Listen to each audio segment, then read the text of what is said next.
சரவணனுக்கு தாரிகா அவளுக்கு தெரிந்த ஒரு இடத்தில் இருந்தால் இன்னும் பாதுகாப்பாக இருக்கும் என்று நினைத்தான். கையில் ஒரு விசிட்டிங் கார்டை கொடுத்து, தாரிகா, நீ இந்த ஹோட்டல்ல தங்கிக்கோ என்று சொன்னான். அந்த கார்டில் ஹோட்டலின் அட்ரஸ் இருந்தது. தாரிகா அங்கே தங்கினால் சரவணனுக்கு கூடுதல் நிம்மதியாக இருக்கும். ரத்தினமும் இப்போது அங்கேதான் தங்கியிருக்கிறார். சரி என்று சொன்ன தாரிகா ஒரு டாக்ஸியை நிறுத்தினாள். வேகமாக போய் அதற்குள் ஏறி உட்கார்ந்து கொண்டாள். பின் மெதுவாக திரும்பி சரவணனை பார்த்து லேசாக புன்னகைத்துவிட்டு அங்கே இருந்து சென்றாள் தாரிகா. பார்வையிலிருந்து மறையும் வரை பார்த்து கொண்டிருந்தான் சரவணன். மறைந்ததும் அவன் திரும்ப அங்கே யாஷ் நின்றிருந்தார். யாஷ் இருவரும் டின்னர் போவதற்காக ஒரு நல்ல ரெஸ்டாரண்டை தேடி வைத்திருந்தார். சரவணனுக்கு இன்னும் ஜோஷ் டவுனில் அதிகம் எதுவும் பழக்கம் இல்லாததால் அந்த பொறுப்பை யாஷிடமே கொடுத்திருந்தான். ஆரம்பத்தில் யாஷ் சரவணனை ஐடான் காம்ப்ளெக்ஸுக்கு கூட்டிக் கொண்டு போகத்தான் நினைத்திருந்தார். ஆனால் அவன் பிஸியாக இருப்பான். ஐடான் வேறு மிக தூரத்தில் இருக்கிறது என்ற காரணத்தினால்தான் ஒரு நல்ல 5 ஸ்டார் ஹோட்டலையே செலக்ட் பண்ணினார். சாப்பிட்டுக் கொண்டிருக்கும் போது சரவணன் யாஷிடம் சில கேள்விகள் கேட்டான். அதில் அதிகமான கேள்விகள் என்டர்டைன்மெண்ட் இண்டஸ்ட்ரியை பற்றியதாகவே இருந்தது. நீங்க டேனியல் ஃபேமிலி பத்தியா கேக்குறீங்க என்று கேட்டார் யாஷ். டேனியல் ஃபேமிலி ஜோஸ்டவுன் சர்க்கிள்குள்ள வரதுதான். ஆனா ஜோஸ்டவுன் சர்க்கிள் கூட ரெண்டா பிரிக்கப்பட்டிருக்கு. Inner circle, outer circle. அவங்கள பொறுத்த வரைக்கும் அவுட்டர் சர்க்கிள் இருக்கிறவங்க பெரிய அளவு ஆளுங்க தான். அப்போ ஜோஸ்டவுன்ல இருக்கிற என்டர்டெயின்மெண்ட் சர்க்கிளுக்கு அவ்வளவு பவர் இருக்கா? சரவணனுக்கு இதை கொஞ்சம் புரிந்து கொள்ள முடியுமாக இருந்தது. எப்படி மெரைன் கிளப் அவனுக்கு ஒரு பெரும் பலத்தை எடுத்து கொடுத்தது, அது போலதான். ஆனால் இப்போது மெரைன் கிளப் வந்தாலும் கூட இந்த என்டர்டைன்மெண்ட் சர்க்கிளை அசைக்க முடியாது. இங்கே இருக்கும் மக்கள் ஒற்றுமை, பவர் இத்தனைக்கும் இடையில் மெரைன் கிளப்பை கொண்டு வருவது லேசான வேலை இல்லை. ஏன் மிஸ்டர் சரவணன், நீங்களும் என்டர்டெயின்மெண்ட் சர்க்கிள ஜாயின் பண்ண போறீங்களா? யாருக்கு தான் ஜாயின் பண்ண இஷ்டம் இருக்காது என்று புன்னகைத்துக் கொண்டே சொன்னான். சரவணனும் யாஷும் இன்னும் அதிகமாக பழக்கமாக்கிக் கொள்ளவில்லை. அதனால் சரவணனுக்கு அவனை பற்றி எல்லாத்தையும் அவரிடம் சொல்ல முடியவில்லை. அது சரி மிஸ்டர் சரவணா, உங்களோட திறமைக்கு உங்களால இன்னர் சர்க்கிள்குள்ளேயே போயிட முடியுமே. அப்போ நீங்களும் என்டர்டெயின்மெண்ட் சர்க்கிள் இருக்கீங்களா? இல்ல. திடீரென்று அவர்களது இந்த டாபிக் ஒரு முடிவுக்கு வந்தது. சரவணன் அப்போது எதையோ நோட் பண்ணினான். எல்லோருக்கும் ஃப்ரெண்டாக இருக்கலாம், ஆனால் ஒரு சிலருக்கு தான் க்ளோஸ் ஃப்ரெண்டாக இருக்க முடியும். தேங்க்யூ. நம்ம டின்னர் டைம் முடிஞ்சிருச்சு. நான் இப்ப திரும்பி போகணும். செய்ய வேண்டிய ஒரு வேலை பாக்கி இருக்கு என்று சொன்ன சரவணன் எழுந்து கொண்டான். அதை பார்த்ததும் யாஷ் பெருமூச்சு விட்டுவிட்டு, மிஸ்டர் சரவணா, ஜோஸ்டவுன் என்டர்டெயின்மெண்ட் சர்க்கிள்குள்ள போறது அவ்வளவு நல்லது இல்ல. அதுவும் உங்களோட அடையாளம் ரொம்ப ஸ்பெஷல். கவலைப்படாதீங்க, உங்களுக்கு தோன்றதை பண்ணுங்க என்று சொன்னார். அதை கேட்டதும் சரவணன் புன்னகைத்து விட்டு நன்றி சொன்னான். தேங்க்ஸ். அப்புறம் மிஸ்டர் சரவணா, உங்களுக்கு இதுக்கு மேல ஏதாவது தேவை வந்தா தயங்காம சொல்லுங்க. எப்பவும் நான் உங்க பக்கத்துல தான் இருப்பேன். ரத்னத்துக்கு ஒரு சேட் ஸ்டோரி இருக்கு. அப்போ அந்த ஆக்சிடென்ட் மட்டும் நடக்காம இருந்திருந்தா அவர் ஜோஸ்டவுனை விட்டு போயிருக்க மாட்டாரு. நீங்க என்ன பண்ணாலும் பரவாயில்ல, அவரை சம்மந்தப்படுத்திக்க வேண்டாம்.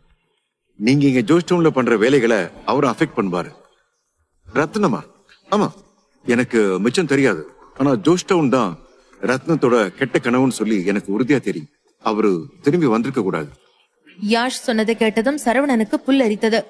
அதையே சிறிது நேரத்திற்கு யோசித்துக் கொண்டிருந்தான். அப்போதுதான் அவனுக்கு ஒரு விஷயம் புரிந்தது. அவன் அயர்லாந்தில் சந்தித்த அந்த மர்ம பெண்ணுக்கு ஜோஷ்டவுனின் ஆக்சென்ட் இருந்தது. ஜோஷ்டவுனை சேர்ந்த ஒரு பெண்ணுக்கு டேரனையே சண்டை போடாமல் இருக்க வைக்க முடியுமாக இருக்கிறது என்றால் அவள் ஒன்றும் சாதாரண பெண் இல்லை. டேனியல் மேன்ஷனின் ஜாக் பதற்றத்துடன் சுற்றி கொண்டிருந்தான்.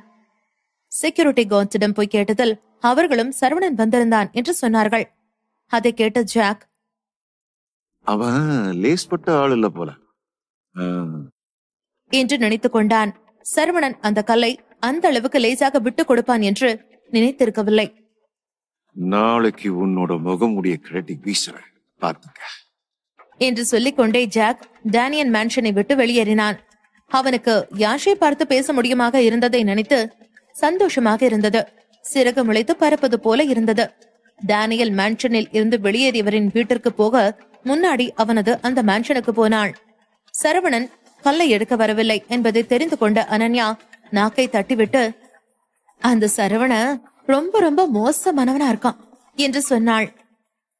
ஆமா, அவன் ஒரு பாவப்பட்ட ஜென்மம்.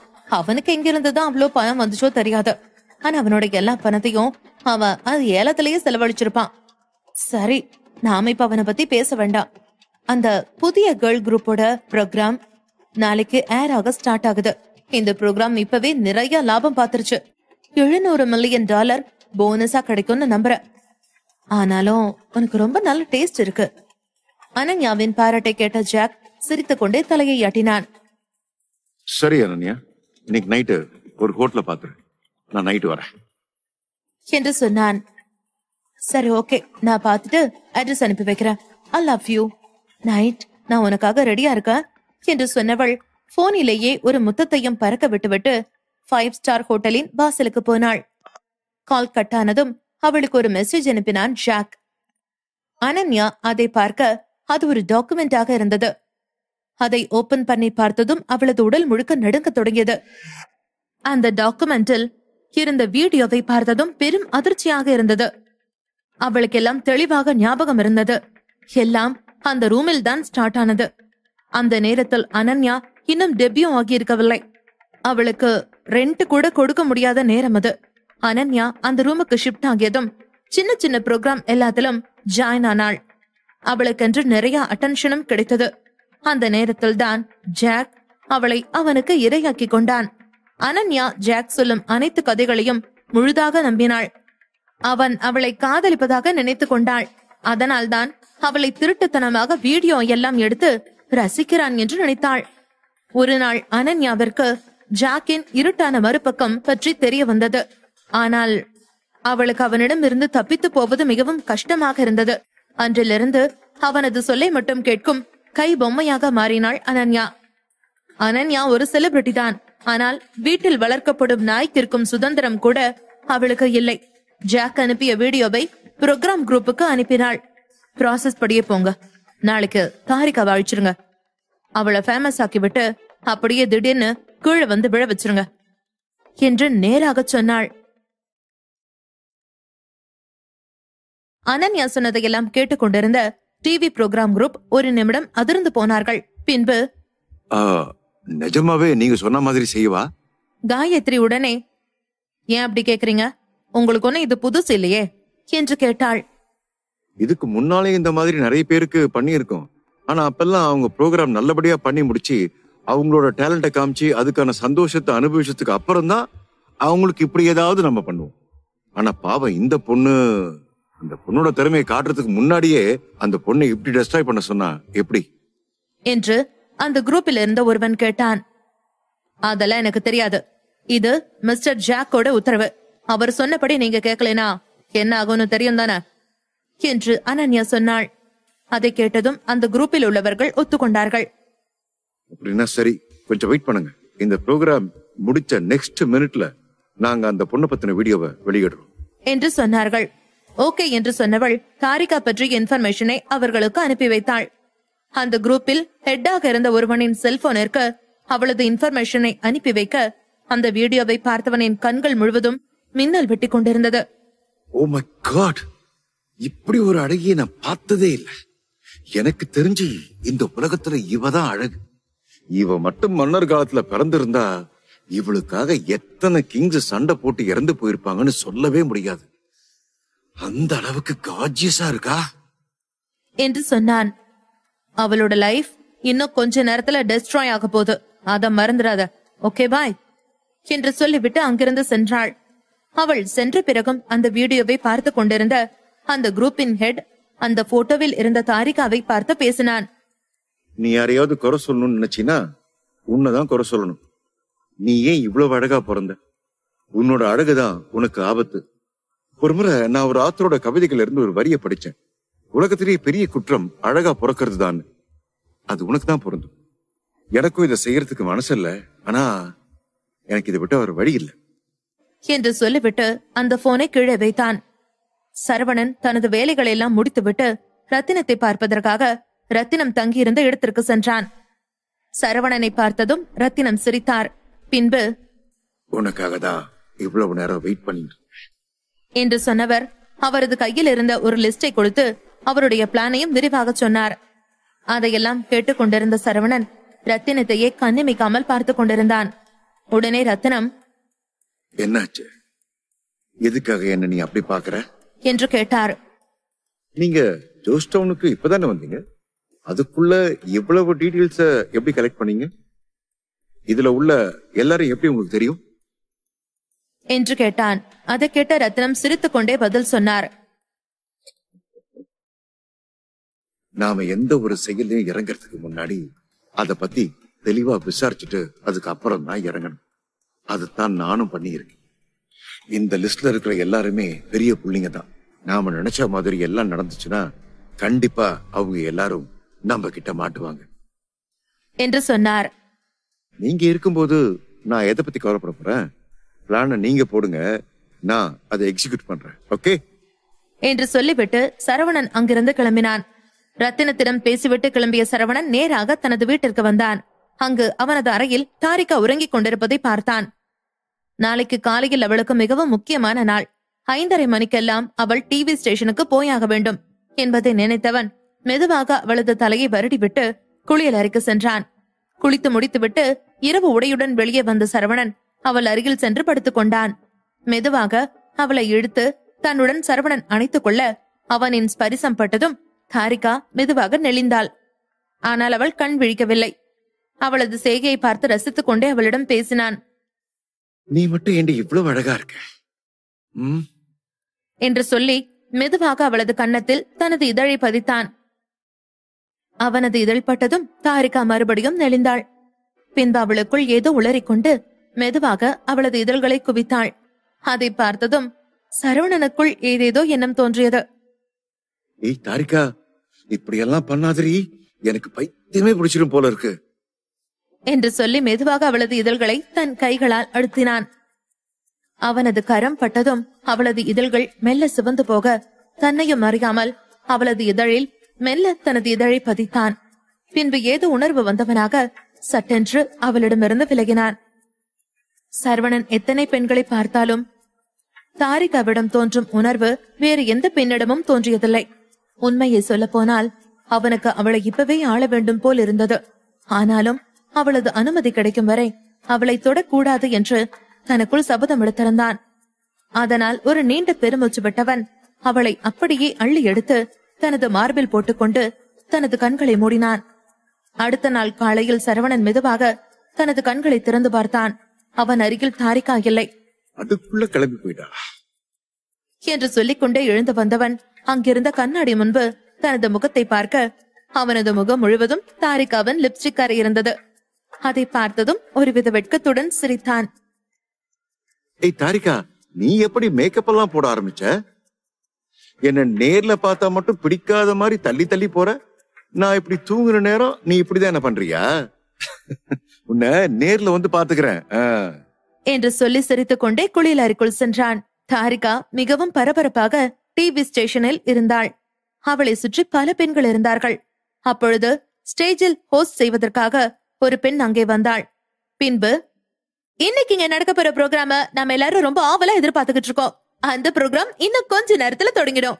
அந்த ப்ரோக்ராம்ல யார் யாரெல்லாம் பார்ட்டிசிபேட் பண்ண போறாங்களோ அவங்களோட நேம் லிஸ்ட் இன்னும் கொஞ்ச நேரத்துல அனௌன்ஸ் பண்ண போறோம் என்று அந்த ஹோஸ்ட் உற்சாகமாக பேசிக் கொண்டிருந்தாள்.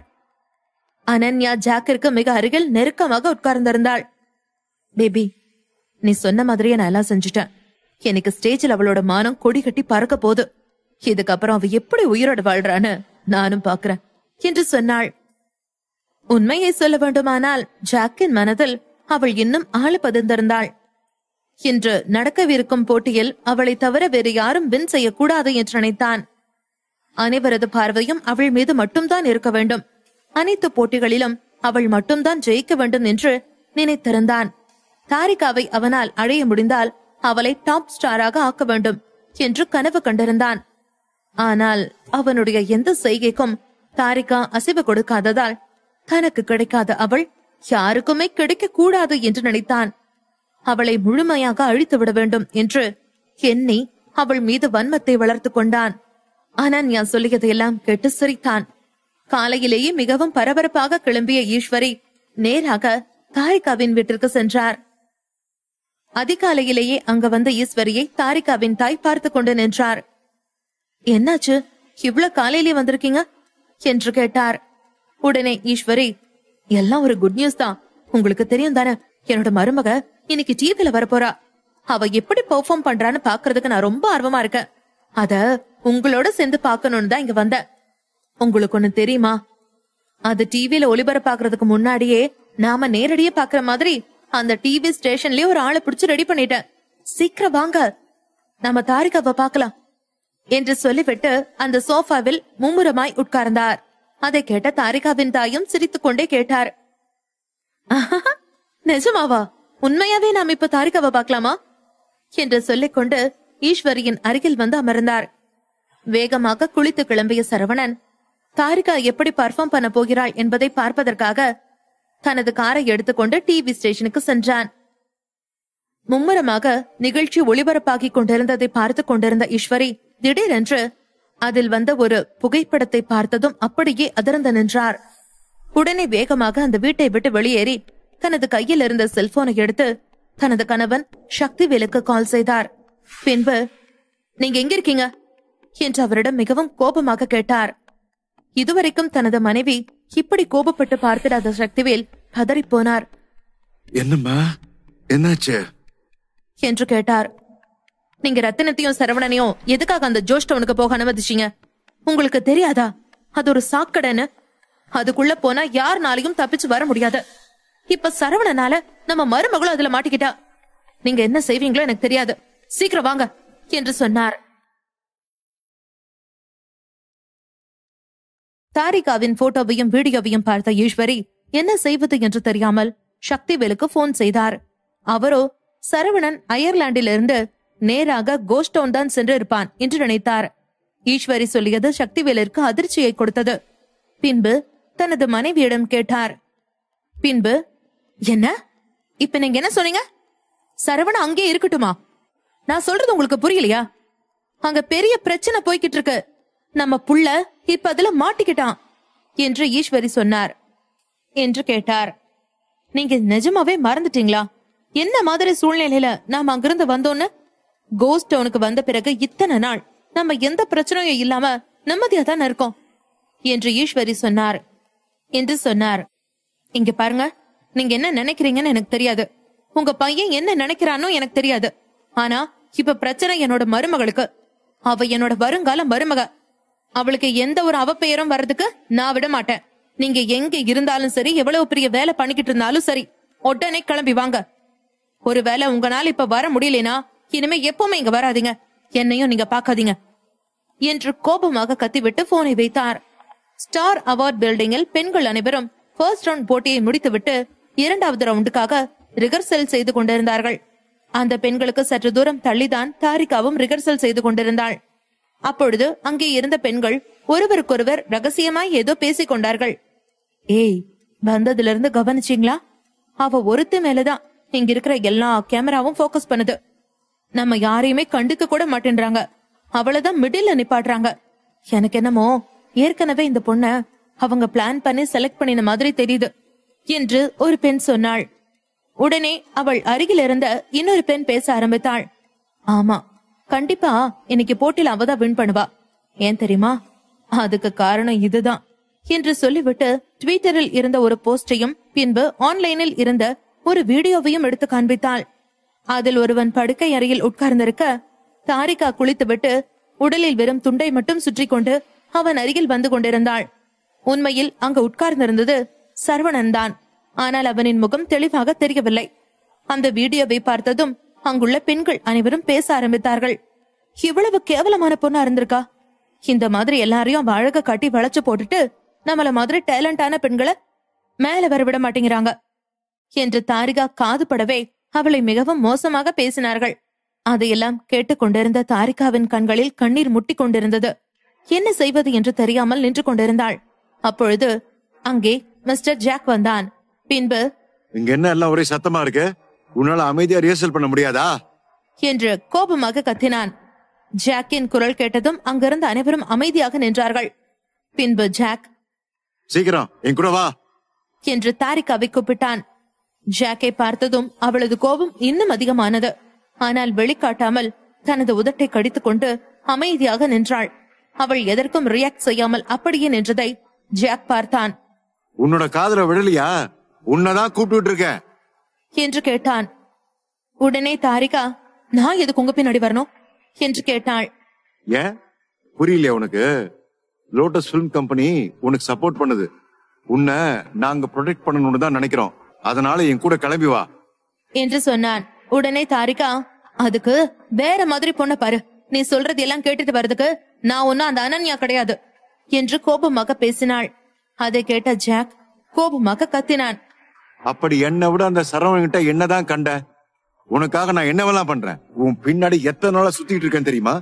நீ ஆசைப்பட்டதுக்காக உன்னோட கெரியர்ல நீ வின் பண்ணணும்னு உனக்கு ஆப்போனண்டா இருக்க அத்தனை பெரிய உன்னோட வழியில வரவிடாம தடுத்ததுனா இன்னும் உனக்கு என்னெல்லாம் தேவையோ எல்லாத்தையும் பண்றதுக்கு நான் ரெடியா இருக்கேன்.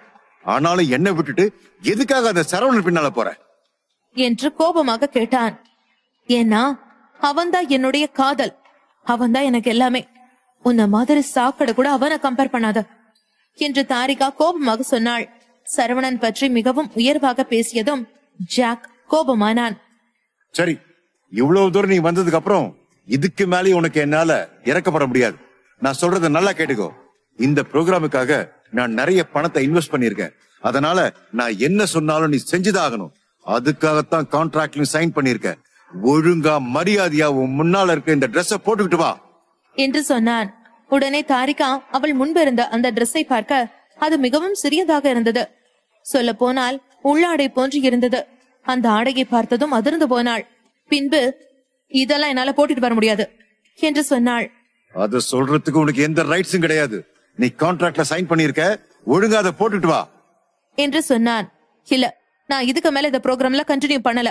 நான் இதுல இருந்து விலகிக்கிறேன். என்னால என்ன ஆனாலும் இந்த மாதிரி ட்ரெஸ் மட்டும் போடவே முடியாது என்று அவள் சொல்லி முடிக்கும் முன்பே அங்கே வந்த அனன்யா அவளது கன்னத்தில் ஓங்கி பளார் என்று அறைந்தாள்.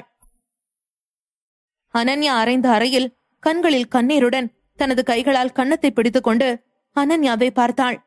ஏய், என்னடி எதுவுமே தெரியாத பப்பா மாதிரி பேசிட்டு இருக்க? உன்னோட லட்சணம் என்னன்னுதான் இதோ இந்த வீடியோலயே தெரியுது. ஒழுங்கா நாடகம் நடிக்காம நாங்க சொன்னதை செய் என்று சொன்னாள். அவளை சுற்றி இருந்த அனைவரும் அவள் மீது பழி போட இந்த இடத்திலிருந்து எப்படி தப்பிப்பது என்று தெரியாமல் தாரிகா அப்படியே நொறுங்கி போய் நின்றாள். ஸ்டார் அவார்ட் பில்டிங்கிற்கு வெளியில் சரவணன் நின்று கொண்டிருந்தான். அப்பொழுது அவனது செல்போன் சினுங்கியது. அதை எடுத்து அட்டெண்ட் செய்தான். பின்பு, சொல்லுங்கம்மா என்று கேட்டான். டேய், எதுக்குடா நீயும் தாரிகாவும் ஜோஷ் டவுன் போனீங்க என்று கேட்டார். அம்மா, அதெல்லாம் உங்ககிட்ட சொல்றதுக்கு எனக்கு இப்ப நேரம் இல்ல. அதை விட முக்கியமான வேலை இருக்கு என்று சரவணன் சொன்னான். சரவணா, நீ என்ன வேணும்னாலும் பண்ணிட்டு போ. ஆனா என் மருமகளுக்கு மட்டும் எதுவுமே ஆகக்கூடாது. அவளை பத்திரமா கொண்டு வந்து என்கிட்ட நீ ஒப்படைச்சே ஆகணும். இல்ல அம்மா உன் முகத்திலே முழிக்க மாட்டேன் என்று ஈஸ்வரி சொன்னார். ஈஸ்வரியின் பேச்சிலேயே தாரிகா மீது அவர் எவ்வளவு அன்பு வைத்திருக்கிறார் என்பதை புரிந்து கொண்டான் சரவணன். பின்பு, அம்மா, நீங்க ஒன்னும் கவலைப்படாதீங்க. நான் ஸ்டார் அவார்ட் பில்டிங்க்கு வெளியே தான் இருக்கேன். தாரிகா கண்ணுல கண்ணீர் வர வச்ச ஒவ்வொருத்தனுக்கும் இன்னைக்கு என் கையால தான் சாவு. நீங்க வெயிட் பண்ணுங்க. நான் தாரிகாவோட பிரச்சனையை முடிச்சிட்டு உங்களை வந்து பாக்குறேன் என்று சொல்லிவிட்டு போனை வைத்தவன் ரத்தினத்திற்கு கால் செய்தான். ரத்னம், உடனே இப்ப ஜோஷ் டவுன்ல பரவிட்டு இருக்க தாரிகா பத்தின ரூமர்ஸ் எல்லாத்தையும் ஸ்டாப் பண்ணுங்க. வித்தின் 5 minutesல ஒரு வீடியோ கூட யாரோட கண்ணியும் தென்படக்கூடாது. ஓகே என்று சொல்லிவிட்டு புயல் வேகத்தில் அந்த பில்டிங்கிற்குள் நுழைந்தான். ஜாக், அனன்யா என்று அனைவராலும் சூழப்பட்டு என்ன செய்வது என்று தெரியாமல் தாரிகா கண்களில் கண்ணீருடன் அழுது கொண்டிருந்தாள். அப்பொழுது அவளது செல்போனில் ஒரு குறுஞ்செய்தி வந்தது. வேகமாக அதை எடுத்து பார்க்க அது சரவணனிடமிருந்துதான் வந்திருந்தது என்ற சிறு வாக்கியம்தான் அந்த குறுஞ்செய்தியில் இருந்தது. ஆனால் அது அவளுக்கு கடலளவு நம்பிக்கையை கொடுத்தது. அதை படித்தவள் தனது கண்களில் வழிந்த கண்ணீரை துடைத்துக் கொண்டு அங்கிருந்தவர்களை தைரியமாக நிமிர்ந்து பார்த்தாள். நீ இன்னைக்குதான் இந்த இண்டஸ்ட்ரிக்குள்ள நுழைஞ்சிருக்க. இந்த இடத்துல நீ பிரபலமாகணும்னா நான் சொன்னதெல்லாம் செஞ்சுதான் ஆகணும். ஒழுங்கா மரியாதையா இந்த ட்ரெஸ்ஸ போட்டுக்கிட்டு வந்து ஸ்டேஜ்ல பெர்ஃபார்ம் பண்ணு என்று ஜாக் சொன்னான். இங்க பாருங்க, இங்க நான் மட்டும் கிடையாது, இவ்வளவு பேர் இருக்காங்கல்ல. அவங்களை எல்லாம் விட்டுட்டு எதுக்காக என்ன மட்டும் இப்படி ட்ரெஸ் போட சொல்றீங்க என்று கேட்டாள். உடனே ஜாக் சிரித்துக் கொண்டே பேசினான். ஏன்னா என்னோட டார்கெட் நீதான். நான் சொன்னதை நீ கேட்கலனா இதுக்கு அப்புறமா இப்படித்தான் நடக்கும். இது மட்டும் இல்ல, இனி நீ பேசுற ஒவ்வொன்னையும் நான் வேற மாதிரி எடிட் பண்ணி அதையும் போஸ்ட் பண்ணுவேன். உன்னை எவ்வளவுக்கு எவ்வளவு கேவலப்படுத்த முடியுமோ அவ்வளவு கேவலப்படுத்தாம விட மாட்டேன். இதுக்கு அப்புறம் நீ எப்படி இந்த ஜோஷ் டவுன்ல நடமாடுவேன்னு நானும் பாக்குறேன் என்று சொன்னான். உடனே அவனது அருகில் நின்று கொண்டிருந்த அவனது டைரக்டரை கூப்பிட்டான். பின்பு அவனிடம், ஜாஹிர், இப்ப இவ பேசின எல்லாத்தையும் வீடியோ எடுத்துல அதையெல்லாம் அப்படியே மாத்தி எடிட் பண்ணி அதோட சேர்த்து அவளோட சில அந்தரங்க போட்டோவையும் இணைச்சி இப்பவே ட்விட்டர்ல வெளியிடு என்று சொன்னான். உடனே அவனது டைரக்டரும் ஓகே பாஸ் என்று சொல்லிவிட்டு அவளது வீடியோவை ட்விட்டரில் வெளியிட போனான். உடனே அனன்யா, அழகா இருக்கிற திமிர்ல தானே ரொம்ப ஆடுன, இன்னையில இருந்து உன்னோட இந்த அழகு முகத்தை வச்சுக்கிட்டு எப்படி வெளியில போவேன்னு நானும் பாக்குறேன் என்று சொல்லி சிரித்தாள். ட்விட்டரில் போஸ்ட் செய்து கொண்டிருந்த ஜாகிரின் முகம் திடீரென்று மாறியது. அதை பார்த்த ஜாக், என்னாச்சு, வீடியோ போஸ்ட் பண்ணிட்டே இல்லையா என்று கேட்டான். பாஸ், நான் போஸ்ட் பண்ணேன், ஆனா அது போஸ்ட் ஆக மாட்டேங்குது. ஒருவேளை நெட்வொர்க் இஷ்யூவா இருக்கும்னு நினைக்கிறேன். திரும்பவும் ட்ரை பண்றேன் என்று சொல்லிவிட்டு அவன் மறுபடியும் முயற்சித்தான். ஆனால் மறுபடியும் போஸ்ட் ஆகவில்லை. ஜாக் கோபத்துடன், என்ன ஆச்சு, போச்சா இல்லையா என்று கேட்டான். பாஸ், என்னோட லேப்டாப்ல நெட்வொர்க் எல்லாம் நல்லாதான் இருக்கு, ஆனா ஏன் போஸ்ட் ஆக மாட்டேங்குதுன்னு எனக்கு எதுவும் புரிய மாட்டேங்குது என்று சொன்னான். உடனே ஜாக், சரி, அட்லீஸ்ட் உன்னோட போனையாவது யூஸ் பண்ணி பாரு என்று கோபமாக சொன்னான். ஓகே பாஸ் என்று சொல்லிவிட்டு ஜாகிர் போனை யூஸ் செய்தான். அப்பொழுதும் அது போஸ்ட் ஆகாமல் இருந்தது. உடனே ஜாகிர், எனக்கு என்னமோ பிரச்சனை நம்ம கிட்ட இல்லைன்னு தோணுது என்று சொன்னான். ஜாக் உடனே, எனக்கு தெரிஞ்ச ஒருத்தன் ட்விட்டர்ல இருக்கான், அவனுக்கு எப்பவே போன் பண்ணி என்னன்னு கேக்குறேன் என்று சொன்னவன் வேகமாக தனது செல்போனை எடுத்து போன் செய்தான். எதிர்முனையில் உள்ளவன் போனை அட்டெண்ட் செய்தான். பின்பு, ஹலோ, சொல்லுங்க சார், நீங்க எதுக்கு போன் பண்ணிருக்கீங்க என்று கேட்டான். டெயின், ட்விட்டர்ல மறுபடியும் ஏதாவது பிரச்சனை வந்திருக்கா? எதுவும் பிரச்சனை இல்லையே, எல்லாம் ஸ்மூத்தா நல்லதானே போயிட்டு இருக்கு. ஏன் சார் அப்படி கேக்குறீங்க என்று டெயின் கேட்டான். ஒண்ணும் இல்ல, சும்மா தான் கேட்டேன். சரி, நான் உனக்கு சில போட்டோஸ் வீடியோஸ் அனுப்புறேன், அத நீ ட்விட்டர்ல போஸ்ட் பண்ணு. உன்னோட பவரை இதுல நீ காமி, எனக்கு இது ரொம்ப முக்கியமானது என்று சொன்னான். அதை கேட்ட டெயின் சிரித்துக் கொண்டு பேசினான். சார், நீங்க சொல்லி நான் கேட்காம இருப்பேனா? நீங்க அதை அனுப்பி வைங்க, கண்டிப்பா நான் அதை போஸ்ட் பண்றேன் என்று சொன்னான். சற்று நேரத்தில் அனன்யா தாரிகா சம்பந்தப்பட்ட போட்டோஸ் வீடியோஸ் அனைத்தையும் ஜாக்கிற்கு அனுப்ப ஜாக் டெயினுக்கு அனுப்பினான்.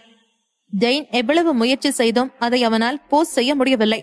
என்ன நடக்கிறது என்று அவனுக்கு எதுவும் புரியவில்லை. உடனே ஜாக்கிற்கு போன் செய்தான். சார், என்ன பிரச்சனைனே தெரியல, என்னால இதை போஸ்ட் பண்ணவே முடியல என்று சொன்னான். உடனே ஜாக், ஓ ஷிட், உன்னாலே முடியலையா, இங்க என்ன நடக்குது என்று கத்திக்கொண்டு தனது கையில் வைத்திருந்த போனை தூக்கி தரையில் அடித்தான். ரத்தினம் தனது அறையில் உட்கார்ந்திருக்க அவர் முன்பு 10க்கும் மேற்பட்ட நபர்கள் கையில் கம்ப்யூட்டருடன் உட்கார்ந்திருந்தார்கள். அவர்கள் அனைவரும் ஹேக்கர்ஸ். அவர்கள் அனைவருக்கும் $70 மில்லியன் செலவழித்து அவர் முன்பு உட்கார வைத்திருந்தார். அவரிடம் வாங்கிய பணத்திற்கு அவர்களும் மும்முரமாக வேலை பார்த்துக் கொண்டிருந்தார்கள். அவர்களுடைய ஒரே டார்கெட், தாரிகா பற்றிய எந்த ஒரு தகவலும் ட்விட்டரில் வெளிவரக்கூடாது. ட்விட்டரில் மட்டுமல்ல, எந்த ஒரு வலைத்தளத்திலும் அவளை பற்றி ஒரு சிறு செய்தி கூட வரக்கூடாது என்று சரவணன் ஸ்ட்ரிக்டாக சொல்லியிருந்தான். அதனால் அங்கிருந்த அனைவரும் மிகவும் விறுவிறுப்பாக செயல்பட்டுக் கொண்டிருந்தார்கள். ஜோஷ் டவுனில் உள்ள பிரபலமான தனியார் ஹாஸ்பிட்டலில் ஜாக்கின் தந்தையும் தாயும் ரெகுலர் செக்கப்பிற்காக சென்றிருந்தார்கள். அங்கு ஒரு அறைக்குள் ஜாக்கின் தந்தை சேரில் உட்கார்ந்திருக்க அவருக்கு அருகில் அவரது மனைவி கரிஷ்மா நின்று கொண்டிருந்தார். ஜாக்கின் தாய் மிகவும் கோபமாக அங்கிருந்த டேபிளை தட்டினார். நீங்க என்ன சொல்லிட்டு இருக்கீங்க? லாஸ்ட் மந்த் செக் பண்ணும்போது கூட நீங்க எதுவும் இதை பத்தி சொல்லலையே என்று கேட்டார். அதை பார்த்து கொண்டிருந்த அவரது கணவர் கில்பர்ட் அவரை தடுக்க முயற்சித்தார் என்று சொன்னார். உடனே அந்த டாக்டர், ஆமா மேடம், லாஸ்ட் டைம் நான் செக் பண்ணும்போதே சாரோட கிட்னி கொஞ்சம் செயலிழந்துதான் இருந்தது. ஆனா அத மெடிசனால கியூர் பண்ண முடியும்னு நினைச்சுதான் நாங்க மெடிசன் கொடுத்துட்டு இருந்தோம். ஆனா இப்ப செக் பண்ணி பார்க்கும்போது அது ரொம்பவே செயலிழந்துருச்சு. உடனே அவருக்கு புது கிட்னி வச்சாகணும். எவ்வளவு சீக்கிரம் வேற கிட்னி வைக்கிறோமோ அவ்வளவு சீக்கிரம் சாரை காப்பாத்தலாம் என்று சொன்னார். என்ன, அவருக்கு கிட்னி இப்பவே மாத்தி ஆகணுமா நீங்க திடீர்னு இப்படி சொன்னா நாங்க டோனருக்கு எங்க போறது என்று கரிஷ்மா கேட்டார். உடனே கில்பர்ட், கரிஷ்மா, அத நினைச்சு நீ ஏன் கவலைப்படுற? நமக்கு தான் நம்ம பையன் ஜாக் இருக்கான்ல, அவனோட பிளட்டும் என்னோட பிளட்டும் சேம் தானே. சோ அவனோட கிட்னி எனக்கு சூட் ஆகும் தானே என்று சொன்னார். அதை கேட்டதும் கரிஷ்மாவின் முகம் திடீரென்று சுருங்கி போனது. அப்பொழுது அங்கு நின்று கொண்டிருந்த டாக்டர் ஒருவித தயக்கத்துடன் பேசினார். சார், இத உங்ககிட்ட நான் எப்படி சொல்றதுன்னு தெரியல. உங்களோட கிட்னி லாஸ்ட் மந்த் டேமேஜ் ஆகி இருந்ததை பார்த்ததுமே நாங்க உங்க பையனோட பிளட் சாம்பிள் எடுத்து உங்களோட பிளட்டோட மேட்ச் பண்ணி இருந்தோம். ஆனா அது மேட்ச் ஆகல என்று சொன்னார். டாக்டர் அப்படி சொன்னதும் கில்பர்ட் கோபமாக அங்கிருந்து எழுந்தார். பின்பு, டாக்டர், நீங்க என்ன சொல்றீங்கன்னு தெரிஞ்சுதான் சொல்றீங்களா? அது எப்படி சாத்தியம்? அவன் என்னோட புள்ள தானே என்று கேட்டார். சார், நான் சொல்றதுல நம்பிக்கை இல்லைன்னா நீங்க எந்த ஹாஸ்பிட்டல் வேணாலும் போய் செக் பண்ணி பாத்துக்கங்க. ஆனா உங்களுக்கு கிடைக்க போற ரிசல்ட் இதுவாதான் இருக்கும் என்று அந்த டாக்டர் சொன்னார். உடனே கரிஷ்மா, என் மேல நீங்க அபாண்டமா பழி போடுறீங்களா? இப்பவே உங்க ஹாஸ்பிட்டல் மேல நான் கேஸ் போட்டு உங்க ஹாஸ்பிட்டலை இழுத்து மூடனா இல்லையான்னு பாருங்க என்று கோபமாக கத்தினார். கரிஷ்மாவின் முகத்தில் எதையோ பார்த்த கில்பர்ட் வேகமாக அவரை ஓங்கி அறைந்தார். பின்பு, உண்மை சொல்லு கரிஷ்மா, அப்படின்னா ஜாக் என்னோட பையன் இல்லையா என்று கேட்டார். என்னங்க, அவங்க தான் தேவையில்லாம என் மேல பழி போடுறாங்கன்னா நீங்களும் இதுக்காக இப்படி பேசிட்டு இருக்கீங்க? நிஜமாவே எனக்கு இதை பத்தி எதுவும் தெரியாது. ஜாக் உங்களோட புள்ளதான் என்று சொல்லி முடிக்கும் முன் அவரது இன்னொரு கன்னத்தில் அறைந்தார். அதற்கு மேலும் வலி தாங்க முடியாதவர் அழுது கொண்டு பேசினார். என்னங்க, என்ன மன்னிச்சிடுங்க. ஒரு முறை உங்க கூட சண்டை போட்டுட்டு நான் பார்ல ட்ரிங்க் பண்ணிட்டு இருந்தேன். அப்ப எனக்கே தெரியாம அது நடந்துருச்சு. அந்த நேரம் நான் கன்சீவ் ஆவேன்னு நினைச்சு கூட பாக்கல என்று சொன்னார். இவர்கள் இருவருக்கும் இடையில் நடந்து கொண்டிருந்த சண்டை மிகவும் அழகாக சரவணனின் செல்போனில் வீடியோவாக ஓடிக்கொண்டிருந்தது. அதை பார்த்த சரவணன் சிரித்துக் கொண்டு அதை ரத்தினத்திற்கு அனுப்பி வைத்தான். ரத்னம், அந்த ஜாக் ட்விட்டர்ல கண்டிப்பா எதையாவது ஒன்னு போஸ்ட் பண்ணியே ஆகணும்னு பிடிவாதம் பிடிக்கிறான்ல, பாவம், அவனோட ஆசைய நாம நிறைவேற்றுவோம். நான் அனுப்பி வச்ச இந்த வீடியோவை ட்விட்டர் மட்டும் இல்ல, வேற என்னென்ன வெப்சைட் எல்லாம் இருக்கோ எல்லாத்தையும் வெளியிடுங்க. அவனு கொஞ்சம் ஃபேமஸ் ஆயிட்டு போறான், பாவம் என்று சொல்லி சிரித்தான். ஜாக் தனது பிள்ளை இல்லை என்று தெரிந்ததும் கோபத்தின் உச்சியில் நின்றார் கில்பர்ட். அவர் அடித்த அடியில் கரிஷ்மா தரையில் சுருண்டு உட்கார்ந்திருந்தார். அவர் மீது கொஞ்சமும் இரக்கம் காட்டாமல் தனது கோபம் தீரும் வரை கரிஷ்மாவை கில்பர்ட் அடித்தார். சொல்லு, அப்ப ஜாக்கோட அப்பா யாரு? கரிஷ்மா உடனே, எனக்கு பிளீஸ் என்ன மன்னிச்சிடுங்க. நிஜமாவே எனக்கு இந்த குழந்தைக்கு அப்பா யாருன்னு தெரியல. உங்க கூட சண்டை போட்டுட்டு நான் எப்பவும் பாட்டு பாடுற பாருக்கு போனேன். அப்ப நான் நிறைய ட்ரிங்க் பண்ணி இருந்ததுனால என்ன நடந்துச்சுன்னு எனக்கே தெரியல. கொஞ்ச நாளைக்கு அப்புறம் தான் நான் பிரெக்னண்டா இருக்கிறது தெரிய வந்துச்சு. முதல்ல நான் அந்த குழந்தை உங்களோடதுன்னு தான் நினைச்சேன். ஆனா ஜாக் பிறந்ததுக்கு அப்புறம் DNA டெஸ்ட் எடுத்து பார்த்த போதுதான் அவ உங்களோட குழந்தை இல்லைன்னு தெரிஞ்சது. அந்த நேரத்துல உங்ககிட்ட சொன்னா நீங்க எப்படி ரியாக்ட் பண்ணுவீங்கன்னு தெரியல. அதனாலதான் உங்ககிட்ட நான் சொல்லல. உங்களுக்கு நான் துரோகம் பண்ணணும்னு நினைச்சது இல்லைங்க என்று அழுது கொண்டே சொன்னார். கரிஷ்மா என்ன சொன்னாலும் கில்பர்ட் சமாதானமாகும் நிலையில் இல்லை. கில்பர்ட் ஜோர்ஜ் டவுனில் மிகவும் பெரிய புள்ளி. சினிமா இண்டஸ்ட்ரியலில் அவர் கொடி கட்டி பரப்பவர். 80s அவர் படம் என்றால் அவ்வளவு ஃபேமஸ். அப்பொழுது அவர் இருந்த அழகிற்கு அவரை அத்தனை பெண்கள் சுற்றி வந்தார்கள். ஆனால் அவர் கரிஷ்மாவை தான் காதலித்தார். கரிஷ்மாவை திருமணம் செய்வதற்காக தான் அவரது மூத்த மனைவியே கில்பர்ட் டிவோர்ஸ் செய்திருந்தார். அத்தனை வருட காதல் ஒரு நொடியில் இப்படி அழிந்து போனதை நினைத்த கில்பர்ட் அப்படியே உடைந்து போனார். அவ்வளவு பெரிய துரோகத்தை தாங்கிக் கொள்ள முடியாத கில்பர்ட் அப்படியே மயங்கி அங்கிருந்த கட்டிலில் சரிந்தார். ஹாஸ்பிட்டலில் இருந்த அனைவரும் அங்கு நடந்த நிகழ்வை பார்த்து கொண்டிருந்தார்கள். அனைவரும் இவருக்கா இப்படி ஒரு துரோகம் நடந்தது என்று ஆச்சரியமாக பார்த்து கொண்டு நின்றார்கள். கில்பர்ட்டின் நிலையை பார்த்ததும் கரிஷ்மா இன்னும் அழுக ஆரம்பித்தார். பின்பு கரிஷ்மா அவர் அருகில் சென்றார். என்னங்க, பிளீஸ் என்ன மன்னிச்சிடுங்க. இது எனக்கே தெரியாம நடந்த தப்புங்க. பிளீஸ் எழுந்திருங்க, எனக்கு ரொம்ப பயமா இருக்கு என்று அவரை எழுப்பினார். கிட்டத்தட்ட அரை மணி நேரத்திற்கு பிறகு கில்பர்ட் கண் விழித்தார். பின்பு அங்கிருந்த மெத்தையை பிடித்துக் கொண்டு மெதுவாக எழுந்து உட்கார்ந்தார். பின்பு அவருக்கு சற்று அருகில் நின்று கொண்டிருந்த ப்ரூஸை பார்த்து தனது அருகில் வரும்படி சைகையால் அழைத்தார். சொல்லுங்க சார் என்று சொல்லிவிட்டு ப்ரூஸ் கில்பர்ட்டின் அருகில் சென்று நின்றான். இந்த பொம்பளை என் கண்ணு முன்னாலேயே நிக்க கூடாதுன்னு சொல்ல என்று கில்பர்ட் சொன்னார். பின்பு அந்த பையன் இப்ப எங்க இருக்கா என்று கேட்டார். உடனே ப்ரூஸ், சார் நீங்க யார கேக்குறீங்க? உங்க பையன் மிஸ்டர் ஜாக்க கேக்குறீங்களா என்று கேட்டான். அதை கேட்டதும் கோபமான கில்பர்ட் ப்ரூஸை பார்த்து முறைத்தார். யாரு என்னோட பையன்? என்னோட ரத்தம் இல்லாதவன் எப்படி என்னோட பையன் ஆக முடியும்? இன்னொரு முறை அந்த பையனை என்னோட பையன்னு சொல்லாத. இப்ப அந்த பையன் எங்க இருக்கான்னு மட்டும் சொல்லு என்று கேட்டார். கில்பர்ட் அப்படி சொன்னதும் ப்ரூஸ் ஒரு நிமிடம் திகைத்து போனான். ஜாக் அந்த ஃபேமிலியில் இருப்பதால் மட்டும்தான் அவனுக்கு வாழ்க்கை. எப்பொழுது அவன் அந்த ஃபேமிலி இல்லை என்று தெரிய வருகிறதோ அப்பொழுது அவன் தூசிக்கு சமமாகி விடுவான். அதற்கு பிறகு அவனை ஒருவரும் மதிக்க மாட்டார்கள் என்பதை உணர்ந்த ப்ரூஸ் என்ன சொல்வது என்று குழப்பத்தில் நின்றான். ப்ரூஸ் அமைதியாக இருப்பதை கில்பர்ட் பார்த்தார். ப்ரூஸ், உன்கிட்டதான் கேக்குறேன், நான் சொல்றது உன்னோட காதுல விழுதா இல்லையா என்று கேட்டார். கில்பர்ட்டின் முகத்தில் கோபத்தை பார்த்த ப்ரூஸ் மெதுவான குரலில் சாரி சார் என்றான். பின்பு மிஸ்டர் ஜாக் இப்போ ஸ்டார் அவார்ட் பில்டிங்ல இருக்காரு என்று சொன்னான். சரி, சீக்கிரம் கார் எடு, இப்பவே நான் அந்த பையனை பார்க்கணும் என்று சொன்னான். சார், அங்க இன்னைக்கு ப்ரோக்ராம் நடந்துகிட்டு இருக்கு, இப்போதைக்கு அங்க போக வேண்டாமே, போனா பிரச்சனை பெருசாயிடும். எதா இருந்தாலும் மிஸ்டர் ஜாக் வீட்டுக்கு வந்ததுக்கு அப்புறம் பேசிக்கலாம் என்று தயங்கிக் கொண்டே சொன்னான்.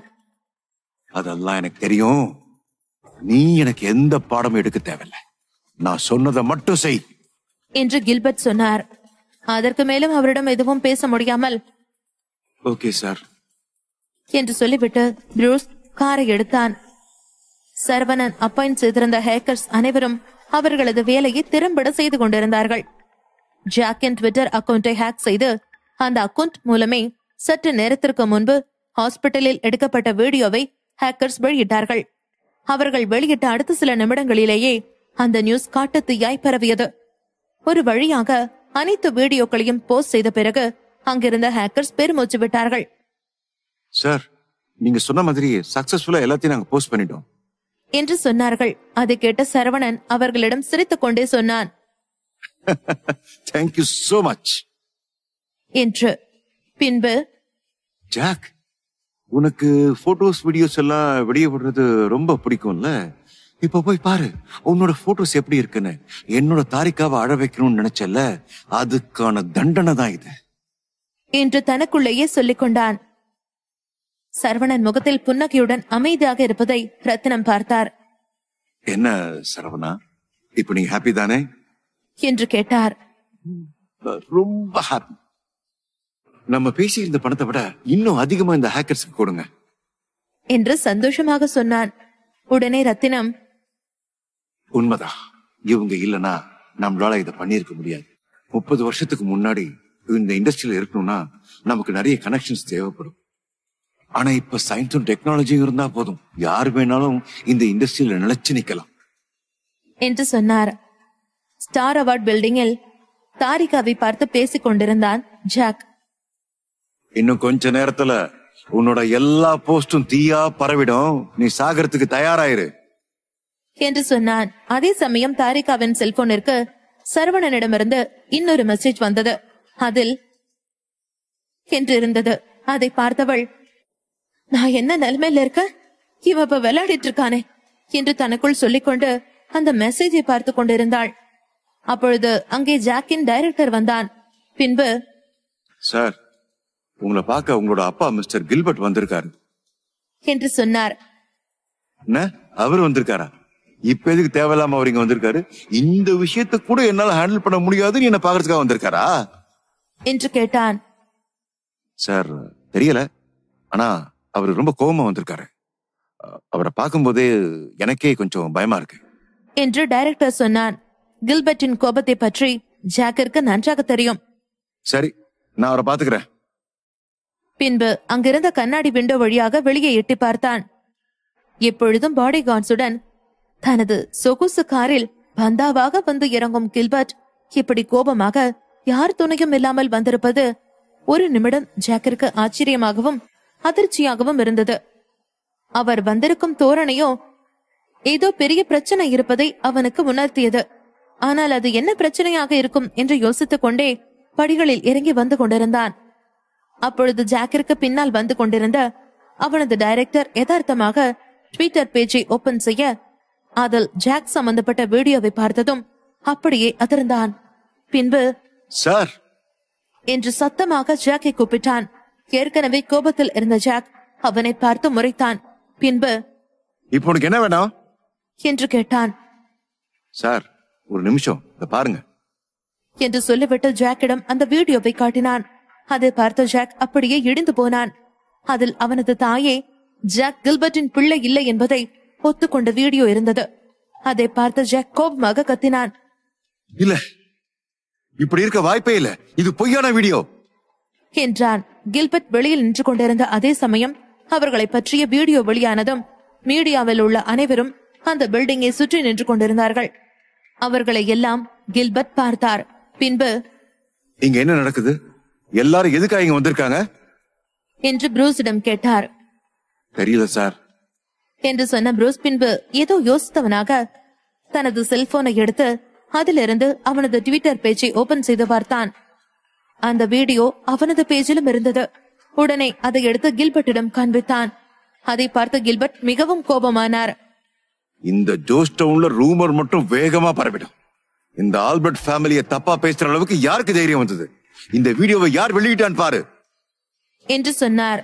உடனே ப்ரூஸ் ஒருவித தயக்கத்துடன் சொன்னான். சார், எல்லாமே மிஸ்டர் ஜாக்கோட அக்கவுண்ட்ல இருந்து தான் வெளியே வந்திருக்கு என்று சொன்னான். அதை கேட்ட கில்பர்ட் இன்னும் கோபமானார். அவனுக்கு எவ்வளவு தைரியம் இருந்தா என்ன அசிங்கப்படுத்துவான்? இந்த விஷயம் வெளியே தெரிஞ்சா என்னோட ரெப்புடேஷன் என்ன ஆகும்னு அவன் நினைச்சு பார்த்தானா? என்ன கொல்லணும்னு அவன் முடிவெடுத்துட்டானா? இவன மாதிரி ஒரு கேவலமான புள்ள இந்த குடும்பத்துல இருக்கவே கூடாது. அவனை என் கையாலேயே கொல்ற என்று சொன்னவர் அங்கிருந்த ஒரு இரும்பு கம்பியை எடுத்துக்கொண்டு அந்த பில்டிங்கிற்குள் நுழைந்தார்.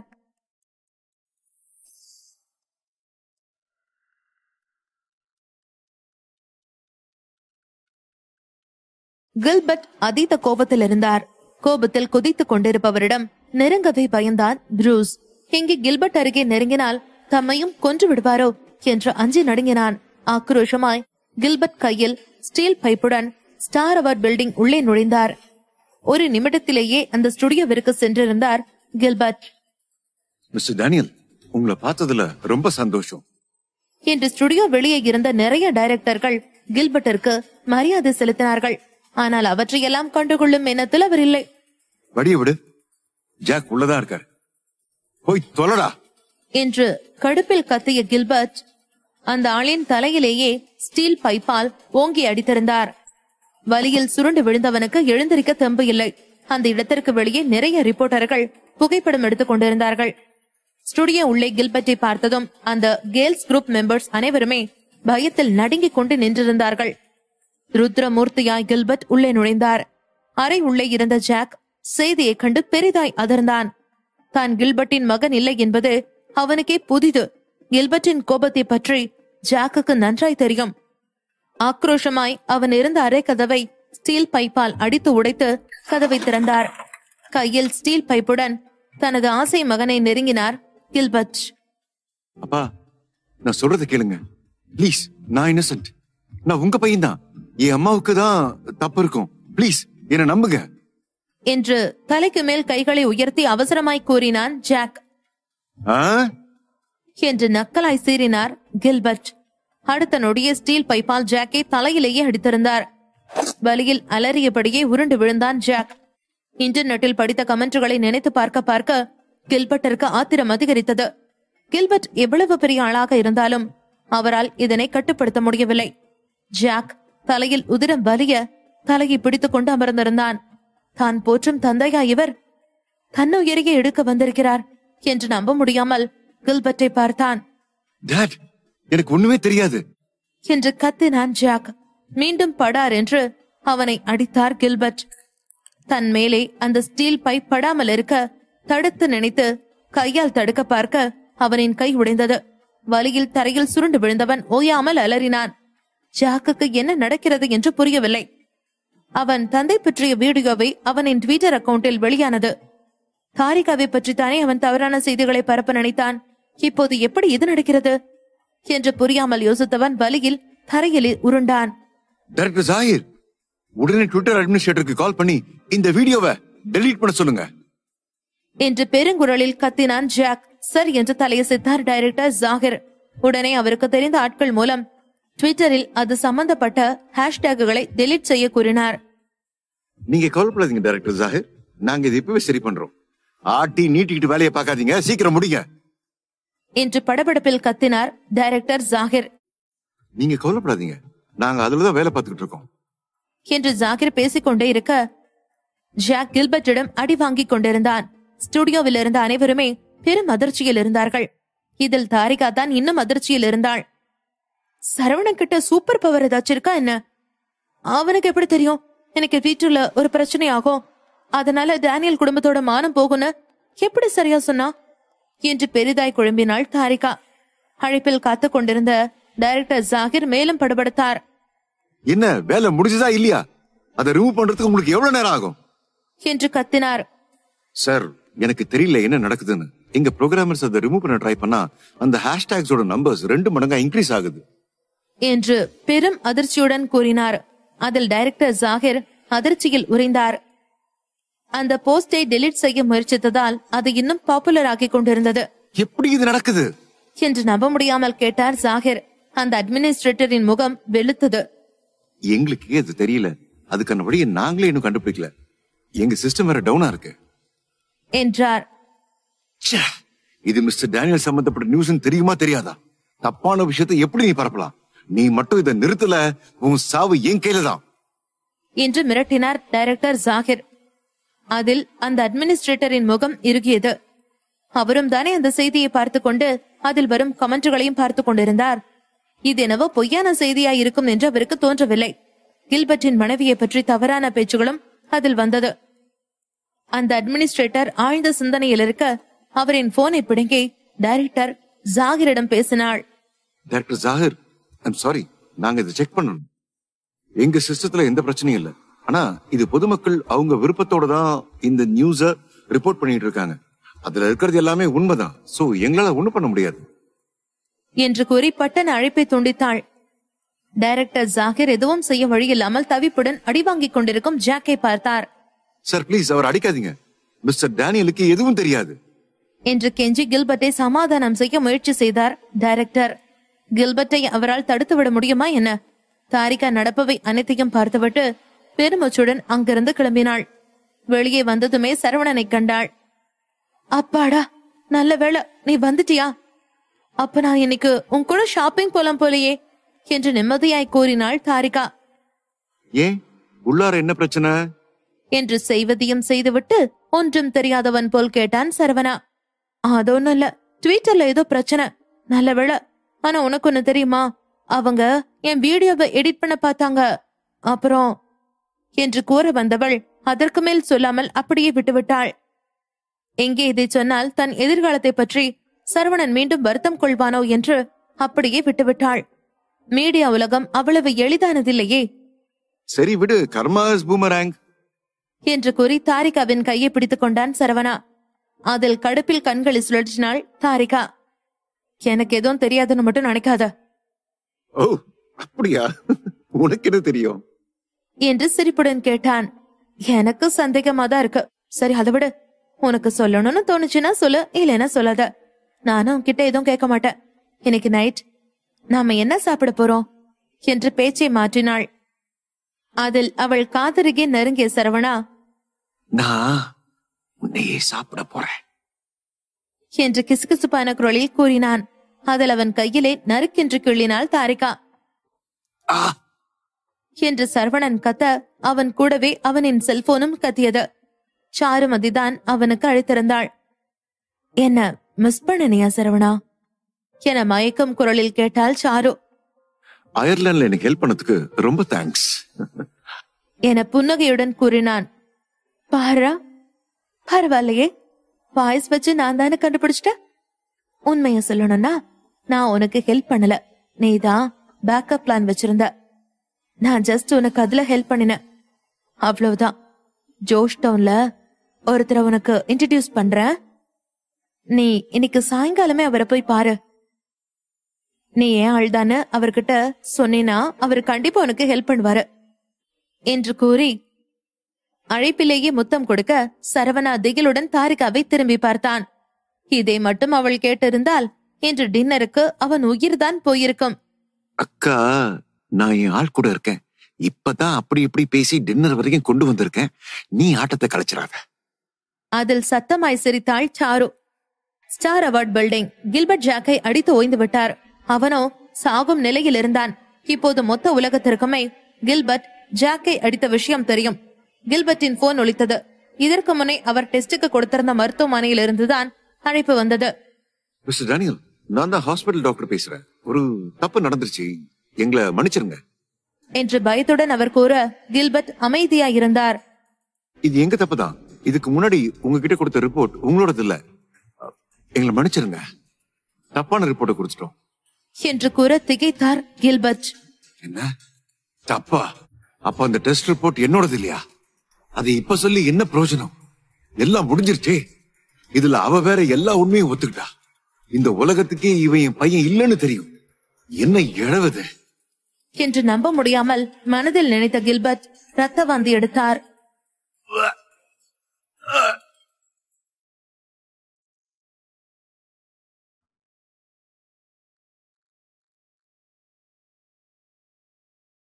கில்பர்ட் ரத்த வாந்தி எடுத்து தரையில் விழுந்தார். உடலாலும் மனதாலும் மிகவும் சோர்வுற்றார். பிலிம் இண்டஸ்ட்ரியில் அவர்தான் மிகச்சிறந்த நடிகர். அவருக்கு நிறைய புகழும் மரியாதையும் இருந்தது. அப்படிப்பட்டவரின் பெயர் ஒரே நாளில் இப்படி நாசமாகியது. எங்களை மன்னிச்சிருங்க என்று ஹாஸ்பிட்டலில் இருந்த டைரக்டர் கூறிவிட்டு உடனே அழைப்பை துண்டித்தார். அதன் பின் அவருக்கு பின்னால் இருந்த நபரிடம் திரும்பிய டைரக்டர், கில்பர்ட் எனக்கு பிரச்சனை பண்ண மாட்டார்ல என்று பயத்துடனே கேட்டார். நீ கவலைப்படாத என்று தலையை மறுப்பாக அசைத்தார் ஹரிஷ். தேங்க்யூ என்று புன்னகைத்தார் டைரக்டர். அதன் பின் தான் ஹரிஷ் அங்கிருந்து வெளியே வந்தார். இது எல்லாமே சரவணனின் திட்டம்தான். சமுதாயத்தில் உள்ளவர்களின் வெறுப்புணர்வை பற்றி ஜாக்குக்கு காட்டிட கில்பர்ட்டை பெரிதாய் அசிங்கப்படுத்தினான். ஜாக் கில்பர்ட்டின் மகனாக இருக்க மாட்டான் என்று சரவணனுக்கு தெரியும்.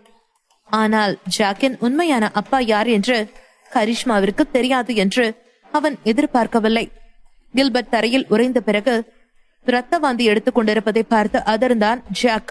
அங்க நின்னு என்ன வடிக்கு பார்த்துட்டு இருக்கீங்க? சீக்கிரம் ஒரு ஹாஸ்பிட்டலுக்கு அனுப்புங்க என்று அவன் கத்தவும் தான் டைரக்டர் ஜாகிர் நடப்பிற்கே வந்தார்.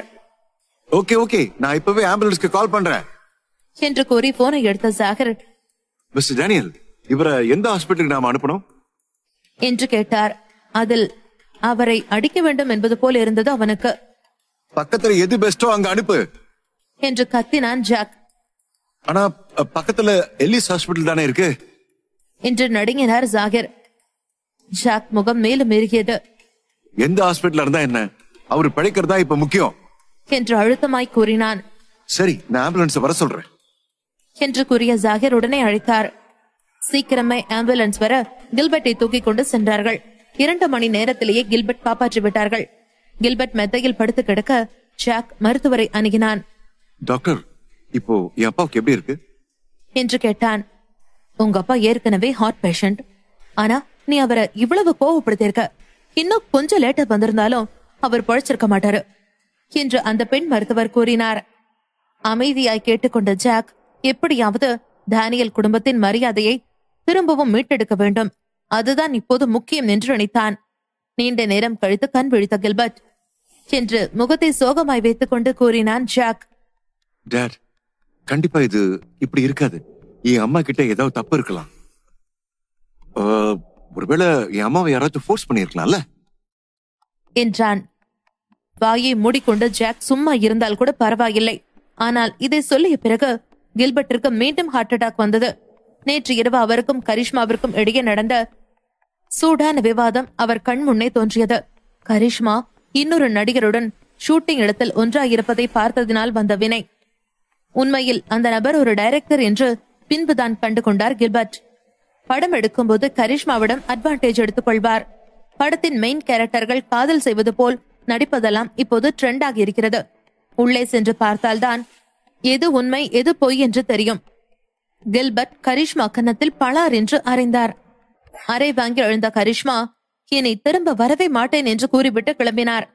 ஆனால் அடுத்த நாள் காலையிலேயே திரும்ப வந்துவிட்டார். அவர் முன்பு மண்டியிட்டவர் அழுது கொண்டே இனி கில்பர்ட் சொல்வதை கேட்டுக்கொண்டு ஒழுக்கமாயிருப்பதாக கெஞ்சினார். அதன் பின் கரிஷ்மாவிடம் ஏகப்பட்ட மாற்றம் தோன்றியது. கில்பர்ட்டிற்கே ஆச்சரியமாயிருந்தது. ஆனாலும் உள்ளுக்குள் மகிழ்ந்தார் கில்பர்ட்.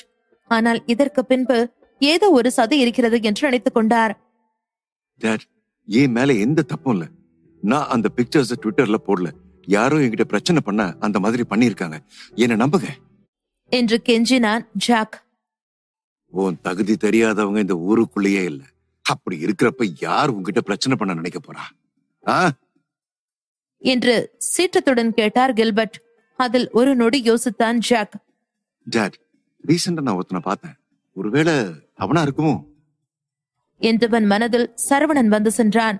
அவன் தாரிகாவை பற்றி அவதூறு பரப்ப நினைக்கையில் அவன் குடும்பத்தை பற்றிய ரகசியம் அம்பலமானது. இதில் என்னவென்றால் அது அவனின் அக்கவுண்டில் வெளியானது. சரவணன் மிகவும் மோசமானவன் என்று நினைத்தான். உன்ன மாதிரி ஒருத்தனை போய் நான் இத்தனை வருஷம் வளர்த்திருக்கேனே, அசிங்கமா இருக்கு என்று கில்பர்ட் பல்லை கடித்துக் கொண்டு கூற ஜாக் பேச்சற்று நின்றான். இதற்கு காரணமான சரவணனை பெட்டி துண்டு துண்டாக போட வேண்டும் போல் இருந்தது அவனுக்கு. அதனோடு இல்லாமல் தாரிகாவையும் தன்னவளாக்கிக் கொள்ள வேண்டும் என மனதில் உறுதிமொழி எடுத்துக் கொண்டான் ஜாக். டாட், நீங்க முதல்ல ரெஸ்ட் எடுங்க என்று கூறி தட்டு தடுமாறி வெளியே வந்தான். அவன் ட்விட்டரை ஓபன் செய்து பார்க்க இன்னுமே அந்த செய்தி இருந்தது. அதனை அவர்களால் ரிமூவ் செய்ய முடியவில்லை. முதலில் இது டெக்னிக்கல் ப்ராப்ளம் என்றுதான் ட்விட்டரில் வேலை செய்பவர்கள் நினைத்தார்கள். ஆனால் இது டேனியல் குடும்பத்தை பற்றிய உண்மையான தகவல் என்றதும் அதனை நீக்க மறுத்துவிட்டார்கள். ஜாக் உடனே ப்ரூஸுக்கு அழைத்தான். ப்ரூஸ், உடனே சரவணனை பத்தி விசாரி. எல்லா விஷயமும் எனக்கு அவனை பத்தி கிடைச்சாகணும். ஒரு விஷயத்தையும் விடாத என்று இரக்கமை காட்டாமல் சரவணனை கொல்லும் கோபத்தோடு கூறினான். ப்ரூஸ் எதுவும் சொல்லாமல் அமைதியாய் தலையசித்தான். அப்புறம் அவனை ஃபாலோ பண்றதுக்கு ஆளுங்களையும் அனுப்பு என்றான் ஜாக். என்கிட்டயே விளையாட பாக்குறியா? உனக்கு நான் யாருன்னு காட்டுறேன் என்று தனக்குள்ளேயே சொல்லிக் கொண்டான் ஜாக். சம்மதமாய் தலையசைத்து அங்கிருந்து சென்றான் ப்ரூஸ். இனி சரவணன் கதி காலி. டேனியல் குடும்பத்தையே அசிங்கப்படுத்தி விட்டான். அவனால் இனி உயிர் வாழ முடியாது என்று நினைத்தான் ப்ரூஸ். கண்மூடி திறக்கும் நேரத்தில் 2 நாள் கடந்திருந்தது. 2 நாள் முழுவதும் டேனியல் குடும்பம்தான் ஊர்வாயில் அடிபட்டது. லோட்டஸ் பிலிம் கம்பெனியும் மோசமான நிலையில் இருந்தது. அவர்களின் புது படம் ரிலீஸ் ஆகியும் பிளாப் ஆனது. அதில் நடித்திருந்தவர்களின் சர்ச்சையினால் அந்த படமே ஓடவில்லை. லோட்டஸ் பிலிம் கம்பெனி செய்திருந்த முதலீடு எல்லாம் பெரும் நஷ்டத்திற்குள்ளானது. இவ்வளவு பிரச்சனையை செய்த நபர் யார்? டேனியல் குடும்பத்தையே அசிங்கப்படுத்தியது யார் என்று மொத்த ஜோஷ்டவுன் என்டர்டைன்மெண்ட் சர்க்கிளும் யார் என்று தெரிந்து கொள்ள ஆர்வமாயிருந்தது. ஆனால் ஒருவருக்கும் அதை பற்றி இன்வெஸ்டிகேட் செய்ய தைரியமில்லை. டேனியல் குடும்பத்தையே எதிர்க்க துணிந்தவன், அவர்களையே அழிக்க நினைத்தவன் நிச்சயம் பெரிய ஆளாயிருப்பான். அதுவுமில்லாமல் அவன் நிச்சயம் ஜோஷ்டவுனை சேர்ந்தவனாக இருக்க மாட்டான் என்று நினைத்தார்கள். ஜோஷ்டவுனில் இவ்வளவு பெரிய பிரச்சனை நடப்பது இதுவே முதல் முறை. சரவணனும் தாரிகாவும் ஷாப்பிங் சென்றிருந்தார்கள். தாரிகா பெண்கள் பயன்படுத்தும் நிறைய பொருட்களை வாங்கி குவித்திருந்தாள். தாரிகா மகிழ்ச்சியாக இல்லை என்று உணர்ந்தான் சரவணா. அதற்கு காரணமும் அவனுக்கு தெரியும். எலினா வந்ததுதான் பிரச்சனை. எலினா வந்தது தாரிகாவிற்கு ஒரு விதமான மன அழுத்தத்தை ஏற்படுத்தியது. சரவணனும் எவ்வளவோ புரிய வைக்க முயற்சித்தான். ஆனால் தாரிகாவின் மனதில் சிறு சஞ்சலம் இருந்தது. அவளின் இடையோடு கைகோர்த்த சரவணா என்றான். அவனை பார்த்து பெருமூச்சு விட்டாள் தாரிகா. ஆனா என்னால மத்தவங்களை நம்ப முடியாது என வருத்தத்துடன் கூறினாள். சரவணனிற்கு என்ன சொல்லி தேற்றுவது என்று தெரியவில்லை. அவளை வீட்டில் விட்டவன் என்றான் சரவணா. அதில் தலையசித்த தாரிகா அவனுக்காக வாங்கிய ஜாக்கெட் ஒன்றை அவனிடம் கொடுத்தாள். நேரானா குளிரும், இத போட்டுக்கோ, சீக்கிரம் திரும்பி வா என்று கூறியவள் பின்னால் திரும்பி நடந்தாள். என்று அவள் ஏதோ கேட்க தயங்குவதை உணர்ந்து கேட்டான் சரவணா. அதில் நின்றவள் அமைதியாய் அதே நேரம் அழுத்தமான குரலில், யார பாக்க போற? ஏதாவது பொண்ண பாக்க போறியா இல்ல பையனை பாக்க போறியா என்று கேட்டாள். அதில் சத்தமாய் சிரித்தான் சரவணா. நீ இதுக்கு இவ்ளோ சீரியஸ் ஆகுற? ஒருவேளை நான் பொண்ணு பார்க்க போறேன்னு சொன்னா என்ன அலோ பண்ணுவியா? மாட்ட என்று அழுத்தமாய் கூறினாள். ஒரு ஆளைதான் பார்க்க போறேன், அவர்கிட்ட கொஞ்ச நேரம் பேசிட்டு வந்துடுவேன், ஓகேவா? என்று சிரிப்புடன் கூறினான் சரவணா. அதற்கு மேல் தாரிகா எதுவும் சொல்லாமல் அமைதியாய் மேலே ஏறினாள். அவன் நினைத்தது போல் ஜோஷ் டவுனில் இல்லை. டேனியல் குடும்பத்தை சமாளிப்பது அவனுக்கு கடினமாகத்தான் இருந்தது. தாரிகா உள்ளே சென்றதும் சாருமதி அவனுக்கு கொடுத்த நம்பருக்கு அழைத்தான். 2 அழைப்பிலேயே அழைப்பு ஏற்கப்பட்டது. ஹலோ, நான் சரவணா. சாருமதி உங்களை மீட் பண்ண சொன்னா என்றான். அவனின் பெயரை கேட்டதும் எதிர்ப்புறத்தில் இருந்தவர் சத்தமாய் சிரித்தார். சரவணா நீயா? சாருமதி பார்க்க சொன்னது நீயா இருப்பன்னு நான் எதிர்பார்க்கவே இல்ல என்றார். என்ன உங்களுக்கு தெரியுமா? புருவம் சுருக்கினான் சரவணா.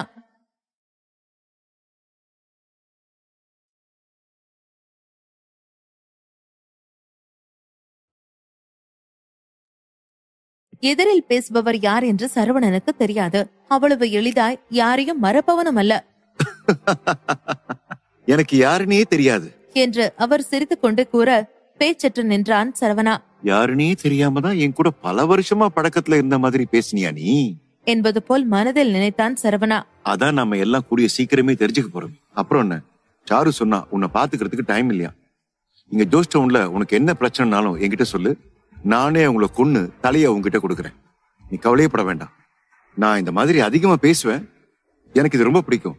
ஆனா நான் செய்யறதான் பேசுவேன், ஏன்னா நான் ரொம்ப கொடூரமானவன் என்று அந்த நபர் பேச சரவணனுக்கு தெலுங்கு படம் பார்ப்பது போல் இருந்தது. ஆனாலும் எதுவும் சொல்லாமல் அமைதியாய் கேட்டுக்கொண்டான். ஓகே, எனக்கு இப்போ ஒரு ஹெல்ப் வேணும் என்று சுற்றி வளைக்காமல் நேரடியாக கூறினான் சரவணா. சாரு அனுப்பிய ஆள் என்பதனால் அந்த நபரை நம்பலாம் என்று நினைத்தான். ஷியோர் மிஸ்டர் சரவணன், நானே உங்களை பிக்கப் பண்ண வரேன். என்ன மட்டும் குறைச்சி எடை போட்டுறாதீங்க என்று அந்த நபர் கூற சரவணன் வினோதமாய் பார்த்தான். என்ன இந்த கேரக்டர் இவ்வளவு வினோதமா இருக்கு? பேச்சுல பயம் தெரியல, ஆனா இந்த ஆளோட கிறுக்குத்தனத்துலதான் பயம் தெரியுது என்று நினைத்தான். இல்ல, நான் உங்களை இப்ப பார்க்க வேண்டாம், உங்களுடைய ஆளுங்களை யாராவது அனுப்புங்க என்றான் சரவணா. அழைப்பின் எதிர்முனையில் இருந்த அந்த நபர் அதிர்ந்தார். தன்னை பார்க்க வேண்டாம் என்று கூறுகிறானே என்றதில் அவருக்கு கோபம் வரவில்லை, மாறாக சிரித்தார். மிஸ்டர் சரவணா, அப்ப நீங்க ஏற்கனவே எல்லாத்தையும் பிளான் பண்ணிட்டீங்க அப்படிதானே என்று கேட்டார். ஆமா, ஆனா அதை இப்ப என்னால சொல்ல முடியாது என்றான். ஓகே, அப்ப என்கிட்ட இருக்கிறதுலயே பெஸ்டான ஆளுங்களை உங்களுக்கு அனுப்புறேன். ஆடம், திலீப், மார்வல், இவங்க 3 பேருமே என்னோட பெஸ்ட் ரைட் ஹேண்ட். நான் இல்லனாலும் எல்லாத்தையும் கச்சிதமா இவங்க முடிச்சிருவாங்க என்றார். மூவரின் பெயரை கேட்டதுமே சரவணனுக்கு நடுங்கியது. அவனும் சாதாரணமாய் காட்டிக்கொள்ளத்தான் நினைத்தான். ஆனால் இதை கேட்டதுமே உரிந்து விட்டான். மூவரும் சாதாரண ஆட்கள் இல்லை. ஆடம் அவரின் 40 வயது வரை பிசினஸ் தான் செய்து கொண்டிருந்தார். ஆனால் திடீரென்று ஒரு லோன் கம்பெனி அவரை ஏமாற்றியது. அதன் பின் அவரின் மனைவியும் அவருக்கு துரோகம் செய்துவிட்டு சென்றிட அவரின் குழந்தையும் கொல்லப்பட்டது. அதிலிருந்து அண்டர் கிரவுண்ட் உலகில் தலையிட ஆரம்பித்தார் ஆடம். 3 மாதத்தில் அந்த லோன் கம்பெனியில் அவரை ஏமாற்றிய அனைவரையுமே கொன்று குவித்தார். இன்னொரு நபர் திலீப், அண்டர் கிரவுண்டில் ஒரு கேங்ஸ்டர் குரூப்பிற்கு தலைவர். சிறு வயதிலிருந்தே இதில் ஈடுபட்டிருக்கிறார். உண்மையான பாக்ஸர் கூட அண்டர் கிரவுண்ட் பாக்ஸிங் ரிங்கில் திலீப்புடன் மோத அச்சம் கொள்வார்கள். கடைசி ஆள் மார்வல். அவர் மிகவும் தந்திரமானவர். நேஷனல் மார்ஷியல் ஆர்ட்ஸ் போட்டியில் சாம்பியன்ஷிப் பட்டம் பெற்றவர். இவர்கள் மூவருமே ஒருவரின் கீழ் இருக்கிறார்கள் என்றால் அந்த நபர் எப்பேற்பட்ட ஆளாக இருப்பார் என்று யோசித்தான் சரவணா. சாரு பெரிய ஆள் கிட்ட கோத்து விட்டா போலயே என்று நினைத்தான். உங்க பேர் என்னன்னு சொல்றீங்களா மிஸ்டர் என்று கேட்டான். மிஸ்டர் சரவணா, நீங்க என்ன இப்ப பார்க்க வேணும்னு சொல்லிட்டீங்க, சோ இப்ப நீங்க அதை தெரிஞ்சுக்க வேண்டாம் என்றார். அதில் சிரித்தான் சரவணா. ஓகே, அடுத்த முறை உங்களை பாக்குறப்ப தெரிஞ்சுக்கிறேன். ஆனா இவங்க 3 பேரும் ரொம்ப ஃபேமஸான ஆள், வேற யாராச்சும் இருக்காங்களா என்று கேட்டான். அதில் அதிர்ந்தார். வழக்கமாக ஃபேமஸான ஆட்களைத்தான் தேடுவார்கள். ஆனால் சரவணா நேர் எதிராக இருக்கிறான் என்று நினைத்தார். சாரு என்கிட்ட விஷயத்த சொன்னப்போ உங்களுக்காக எல்லாத்தையும் நான் ஏற்பாடு பண்ணி தரேன்னு ப்ராமிஸ் பண்ணேன். ஆனா இப்போ கொஞ்சம் கஷ்டம் போலயே என்று புருவம் சுருக்கினார். மேலும், நீங்க எனக்கு இப்போ டிஃபிகல்ட்டான டாஸ்க் கொடுத்துறீங்க. நார்மல் ஆளுங்க என்கிட்ட இருக்கிறது அபூர்வம் என்று அவர் சொல்லும் போதே சரவணா அவரின் ஆள்பலம் எப்படி இருக்கிறது என்று கண்டுகொண்டான். சில நிமிடம் பேசியதில் அந்த நபரை தேர்வு செய்து விட்டான். தன்னை போல அசால்ட்டாக வைத்து செய்வதில் அவர் கில்லாடி என்று கண்டுகொண்டான். ஏனோ சாருவிடம் வித்தியாசத்தை உணர்ந்தான் சரவணா. மற்றவர்கள் கண்ணிற்கு சாரு பேரழகியாய் ஆளை மயக்கும் தோரணையுடன் இருப்பாள். ஆனால் சரவணனிடம் மட்டும் மிகவும் கவனமாக எந்த ஒரு தப்பையும் செய்திடக் கூடாது என்ற எண்ணத்தில் இருப்பாள். நீங்க கேட்ட மாதிரி ஒரு ஆள் இருக்கா என்று ஒரு நொடி யோசித்த பின்பு கூறினார்.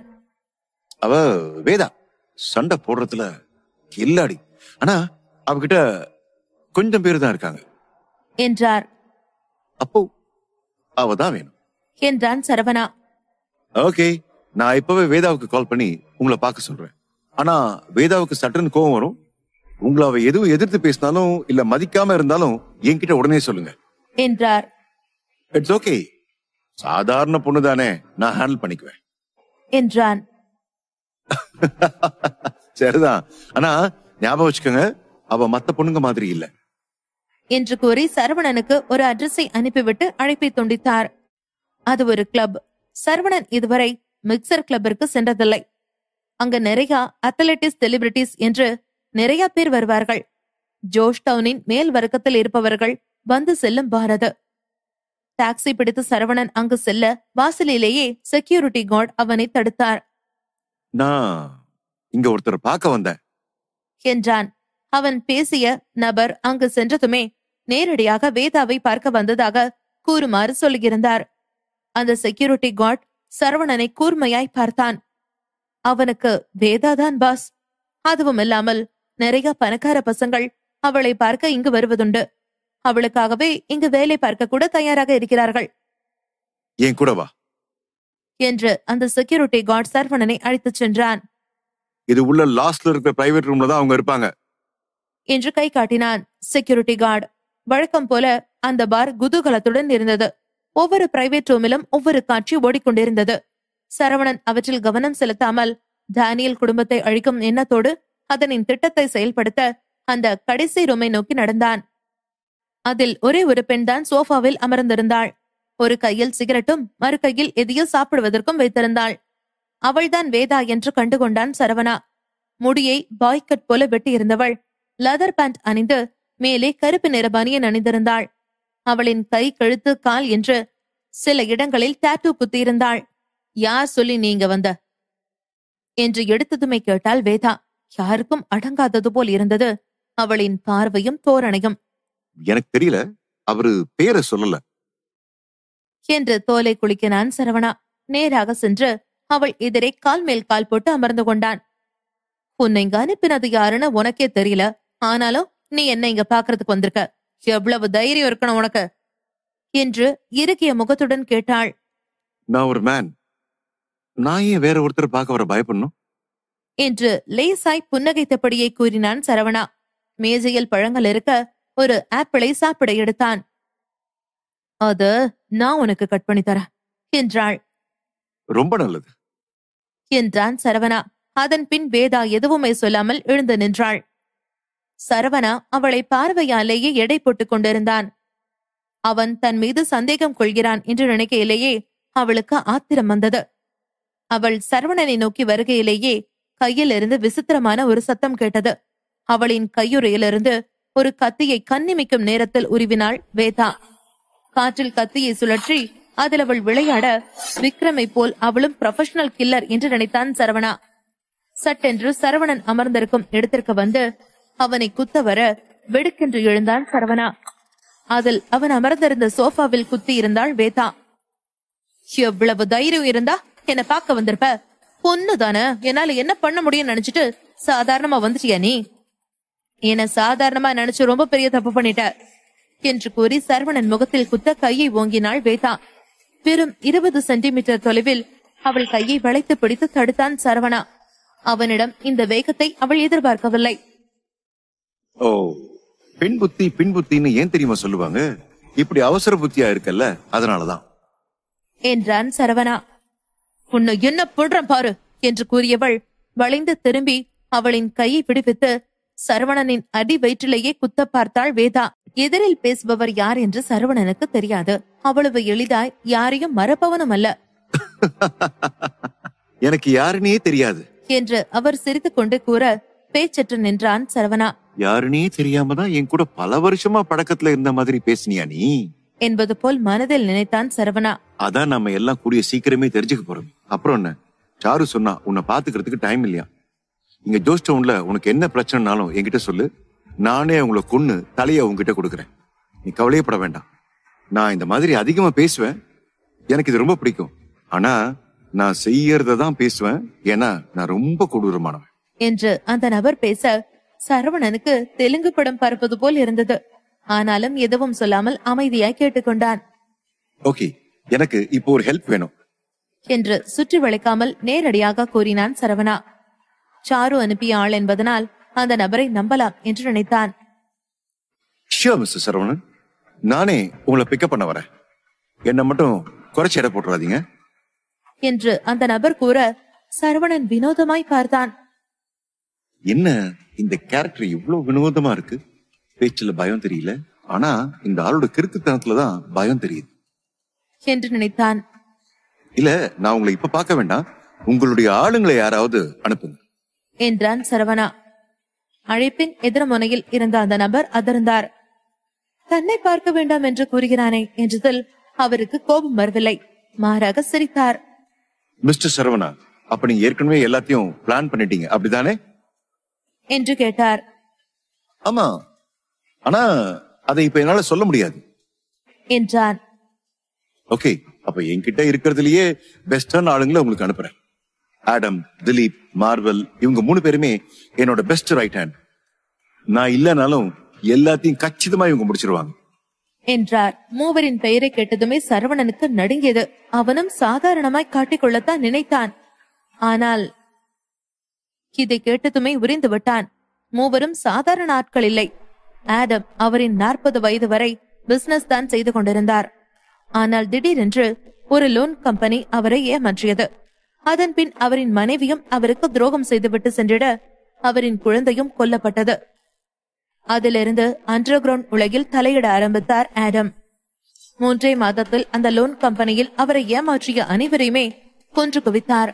இன்னொரு நபர் திலீப், அண்டர் கிரவுண்டில் ஒரு கேங்ஸ்டர் குரூப்பிற்கு தலைவர். சிறு வயதிலிருந்தே இதில் ஈடுபட்டிருக்கிறார். உண்மையான பாக்ஸர் கூட அண்டர் கிரவுண்ட் பாக்ஸிங் ரிங்கில் திலீப்புடன் மோத அச்சம் கொள்வார்கள். கடைசி ஆள் மார்வல். அவர் மிகவும் தந்திரமானவர். நேஷனல் மார்ஷியல் ஆர்ட்ஸ் போட்டியில் சாம்பியன்ஷிப் பட்டம் பெற்றவர். இவர்கள் மூவருமே ஒருவரின் கீழ் இருக்கிறார்கள் என்றால் அந்த நபர் எப்பேற்பட்ட ஆளாக இருப்பார் என்று யோசித்தான் சரவணா. சாரு பெரிய ஆள் கிட்ட கோத்து விட்டா போலயே என்று நினைத்தான். உங்க பேர் என்னன்னு சொல்றீங்களா மிஸ்டர் என்று கேட்டான். மிஸ்டர் சரவணா, நீங்க என்ன இப்ப பார்க்க வேணும்னு சொல்லிட்டீங்க, சோ இப்ப நீங்க அதை தெரிஞ்சுக்க வேண்டாம் என்றார். அதில் சிரித்தான் சரவணா. ஓகே, அடுத்த முறை உங்களை பாக்குறப்ப தெரிஞ்சுக்கிறேன். ஆனா இவங்க 3 பேரும் ரொம்ப ஃபேமஸான ஆள், வேற யாராச்சும் இருக்காங்களா என்று கேட்டான். அதில் அதிர்ந்தார். வழக்கமாக ஃபேமஸான ஆட்களைத்தான் தேடுவார்கள். ஆனால் சரவணா நேர் எதிராக இருக்கிறான் என்று நினைத்தார். சாரு என்கிட்ட விஷயத்த சொன்னப்போ உங்களுக்காக எல்லாத்தையும் நான் ஏற்பாடு பண்ணி தரேன்னு ப்ராமிஸ் பண்ணேன். ஆனா இப்போ கொஞ்சம் கஷ்டம் போலயே என்று புருவம் சுருக்கினார். மேலும், நீங்க எனக்கு இப்போ டிஃபிகல்ட்டான டாஸ்க் கொடுத்துறீங்க. நார்மல் ஆளுங்க என்கிட்ட இருக்கிறது அபூர்வம் என்று அவர் சொல்லும் போதே சரவணா அவரின் ஆள்பலம் எப்படி இருக்கிறது என்று கண்டு கொண்டான். சில நிமிடம் பேசியதில் அந்த நபரை தேர்வு செய்து விட்டான். தன்னை போல அசால்ட்டாக வைத்து செய்வதில் அவர் கில்லாடி என்று கண்டு கொண்டான். ஏனோ சாருவிடம் வித்தியாசத்தை உணர்ந்தான் சரவணா. மற்றவர்கள் கண்ணிற்கு சாரு பேரழகியாய் ஆளை மயக்கும் தோரணையுடன் இருப்பாள். ஆனால் சரவணனிடம் மட்டும் மிகவும் கவனமாக எந்த ஒரு தப்பையும் செய்திடக் கூடாது என்ற எண்ணத்தில் இருப்பாள். நீங்க கேட்ட மாதிரி ஒரு ஆள் இருக்கா என்று ஒரு நொடி யோசித்த பின்பு கூறினார். அவ வேதா, சண்டை போடுறதுல கில்லாடி. ஆனா அவகிட்ட கொஞ்சம் பேர் தான் இருக்காங்க என்றார். அப்போ அவ தான் வேணும் என்றான் சரவணா. ஓகே, நான் இப்பவே வேதாவுக்கு கால் பண்ணி உங்களை பார்க்க சொல்றேன். ஆனா வேதாவுக்கு சட்டுன்னு கோவம் வரும். உங்களை அவ எதுவும் எதிர்த்து பேசினாலும் இல்ல மதிக்காம இருந்தாலும் என்கிட்ட உடனே சொல்லுங்க என்றார். இட்ஸ் ஓகே, சாதாரண பொண்ணு தானே, நான் ஹேண்டில் பண்ணிக்குவேன் என்றான். சரிதான், ஆனா ஞாபகம் வச்சுக்கோங்க, அவ மத்த பொண்ணுங்க மாதிரி இல்ல என்று கூறி சரவணனுக்கு ஒரு அட்ரஸை அனுப்பிவிட்டு அழைப்பை துண்டித்தார். அது ஒரு கிளப். சரவணன் இதுவரை மிக்சர் கிளப்பிற்கு சென்றதில்லை. அங்க நிறைய அத்லெட்டிக்ஸ் செலிபிரிட்டிஸ் என்று நிறைய பேர் வருவார்கள். ஜோஷ் டவுனின் மேல் வர்க்கத்தில் இருப்பவர்கள் வந்து செல்லும் பாரது. டாக்ஸி பிடித்து சரவணன் அங்கு செல்ல வாசலிலேயே செக்யூரிட்டி கார்டு அவனை தடுத்தார். நான் இங்க ஒருத்தர் பார்க்க வந்தேன் என்றான். அவன் பேசிய நபர் அங்கு சென்றதுமே நேரடியாக வேதாவை பார்க்க வந்ததாக கூறுமாறு சொல்லியிருந்தார். அந்த செக்யூரிட்டி கார்டு சரவணனை கூர்மையாய் பார்த்தான். அவனுக்கு வேதாதான் பாஸ். அதுவும் இல்லாமல் நிறைய பணக்கார பசங்கள் அவளை பார்க்க இங்கு வருவதுண்டு. அவளுக்காகவே இங்கு வேலை பார்க்க கூட தயாராக இருக்கிறார்கள். என் கூட வா என்று அந்த செக்யூரிட்டி கார்டு சரவணனை அழைத்துச் சென்றான். இது உள்ள லாஸ்ட்ல இருக்கிற பிரைவேட் ரூம்ல தான் அவங்க இருப்பாங்க என்று கை காட்டினான் செக்யூரிட்டி கார்டு. வழக்கம் போல அந்த பார் குதூகலத்துடன் இருந்தது. ஒவ்வொரு பிரைவேட் ரூமிலும் ஒவ்வொரு காட்சி ஓடிக்கொண்டிருந்தது. சரவணன் அவற்றில் கவனம் செலுத்தாமல் டேனியல் குடும்பத்தை அழிக்கும் எண்ணத்தோடு அதனின் திட்டத்தை செயல்படுத்த அந்த கடைசி ரூமை நோக்கி நடந்தான். அதில் ஒரே ஒரு பெண் தான் சோஃபாவில் அமர்ந்திருந்தாள். ஒரு கையில் சிகரெட்டும் மறு கையில் எதையோ சாப்பிடுவதற்கும் வைத்திருந்தாள். அவள்தான் வேதா என்று கண்டுகொண்டான் சரவணா. முடியை பாய்கட் போல வெட்டி இருந்தவள் லெதர் பேண்ட் அணிந்து மேலே கருப்பு நிற பனியன் அணிந்திருந்தாள். அவளின் கை, கழுத்து, கால் என்று சில இடங்களில் டாட்டூ குத்தியிருந்தாள். யார் சொல்லி நீங்க வந்த என்று எடுத்ததுமே கேட்டாள் வேதா. யாருக்கும் அடங்காதது போல் இருந்தது அவளின் பார்வையும் தோரணையும். எனக்கு தெரியல, அவரு பேரை சொல்லல என்று தோலை குளிக்கினான் சரவணா.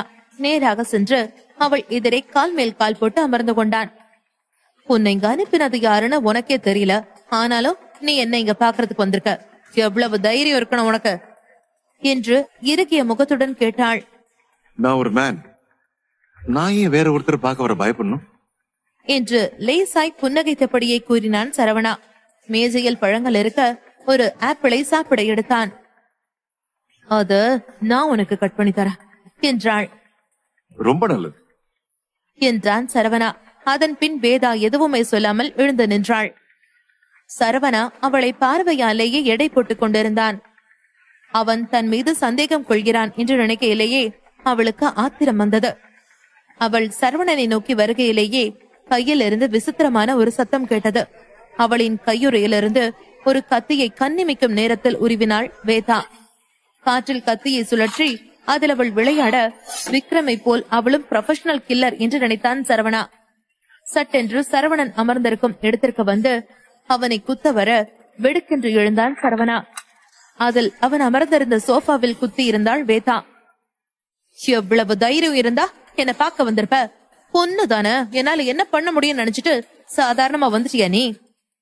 என்ன சாதாரணமா நினைச்சு ரொம்ப பெரிய தப்பு பண்ணிட்ட என்று கூறி சரவணன் முகத்தில் குத்த கையை ஓங்கினாள் வேதா. வெறும் 20 சென்டிமீட்டர் தொலைவில் அவள் கையை வளைத்து பிடித்து தடுத்தான் சரவணா. அவனிடம் இந்த வேகத்தை அவள் எதிர்பார்க்கவில்லை.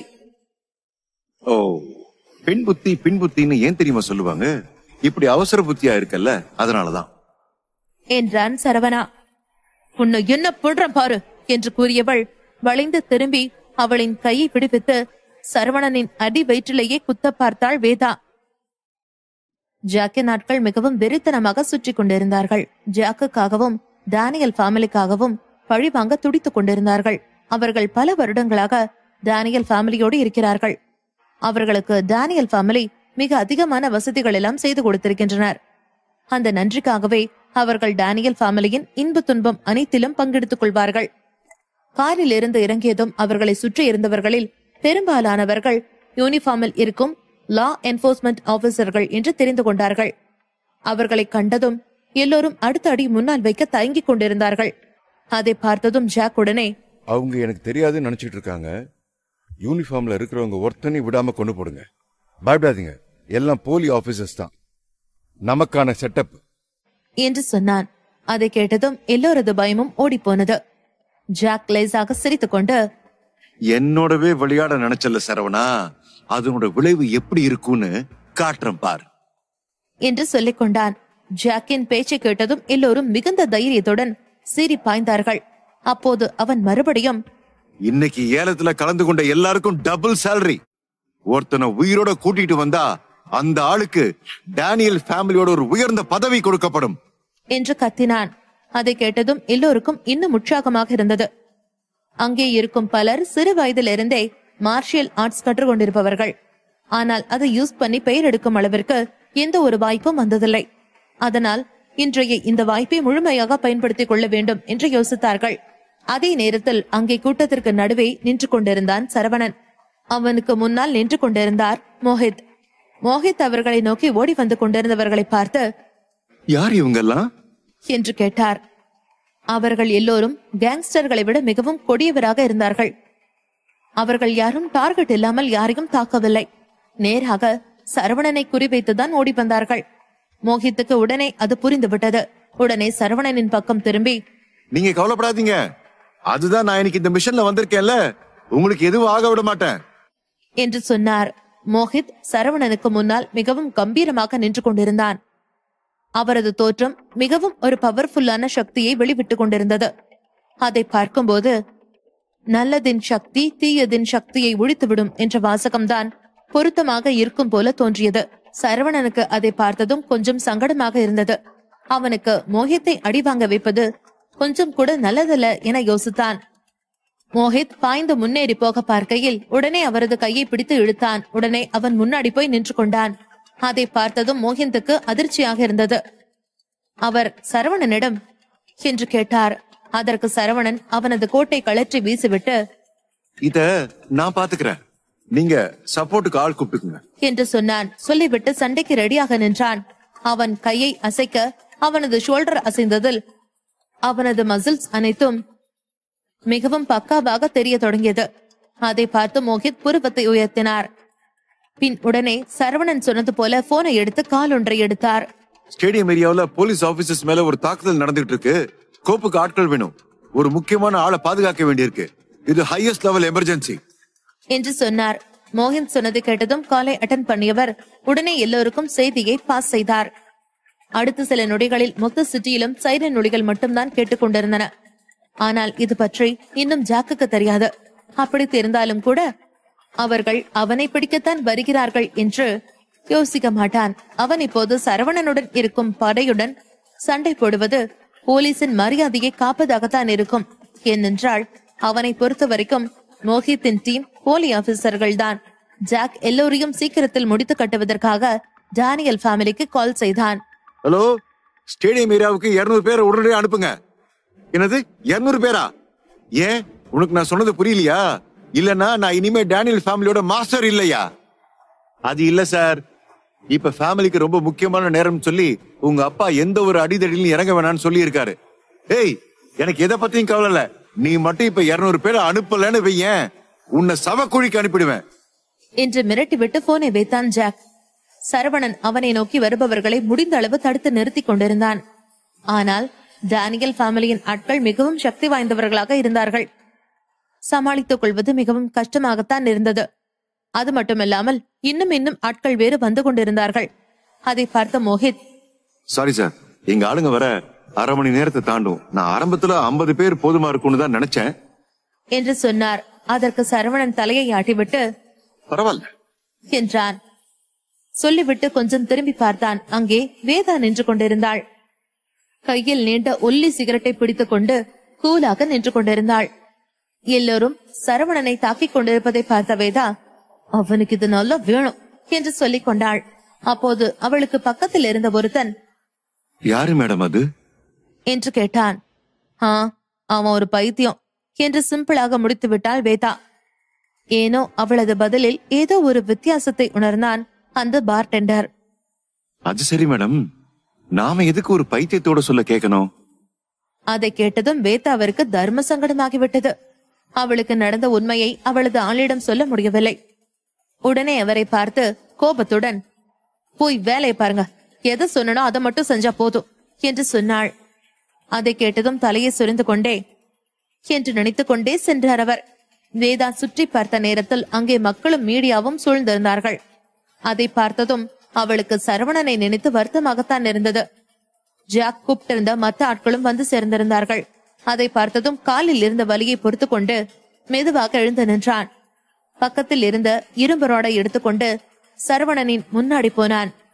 அவன் அவர்களை நோக்கி வரவும் மோஹித் உடனே முன்னாடி சென்றார். ஜாக்கை பார்த்து Hands up. என்று சொன்னார். ஆனால் ஜாக் அவரை கொஞ்சம் கூட கண்டுகொள்ளவில்லை. அவன் இன்னும் ஒரு அடி முன்னால் வைத்தான். அதை பார்த்ததும் மோஹித் மறுபடியும் என்று சொல்லிக்கொண்டே இடுப்பில் இருந்த கண்ணை எடுக்க பார்த்தார். அந்த மிஷன் மிகவும் அர்ஜென்டாக வந்ததால் அவர் அவரது ஆட்களுக்கு கன்னை எடுத்துக்கொண்டு வர சொல்லி இருக்கவில்லை. ஆனால் அவரிடம் ஒரு கன் இருந்தது. எதுவுமே முடியாமல் போனால் எதையும் யோசித்துக் கொண்டிருக்காமல் நேராக ஜாக்கை சுட்டு கொன்று விடுவது என்றுதான் நினைத்தார். சரியாக மோஹித் கன்னை எடுக்கும் நேரத்தில் ஜாக் அவனது கையில் இருந்த இரும்பு ராடால் மோஹித்தின் கையில் அடித்தான். உடனே அடுத்து அவரது வயிற்றிலும் ராடால் குத்திவிட்டு காலிலும் அடித்தான். அதில் மோஹித் தரையில் விழ தாறுமாறாக அடிக்கத் தொடங்கினான். என்னடா போலீஸ் ட்ரெஸ் போட்டுக்கிட்டு வந்தா நீ போலீஸா? இன்னைக்கு உன் சாவு என் கையில தான்டா என்று சொன்னான்.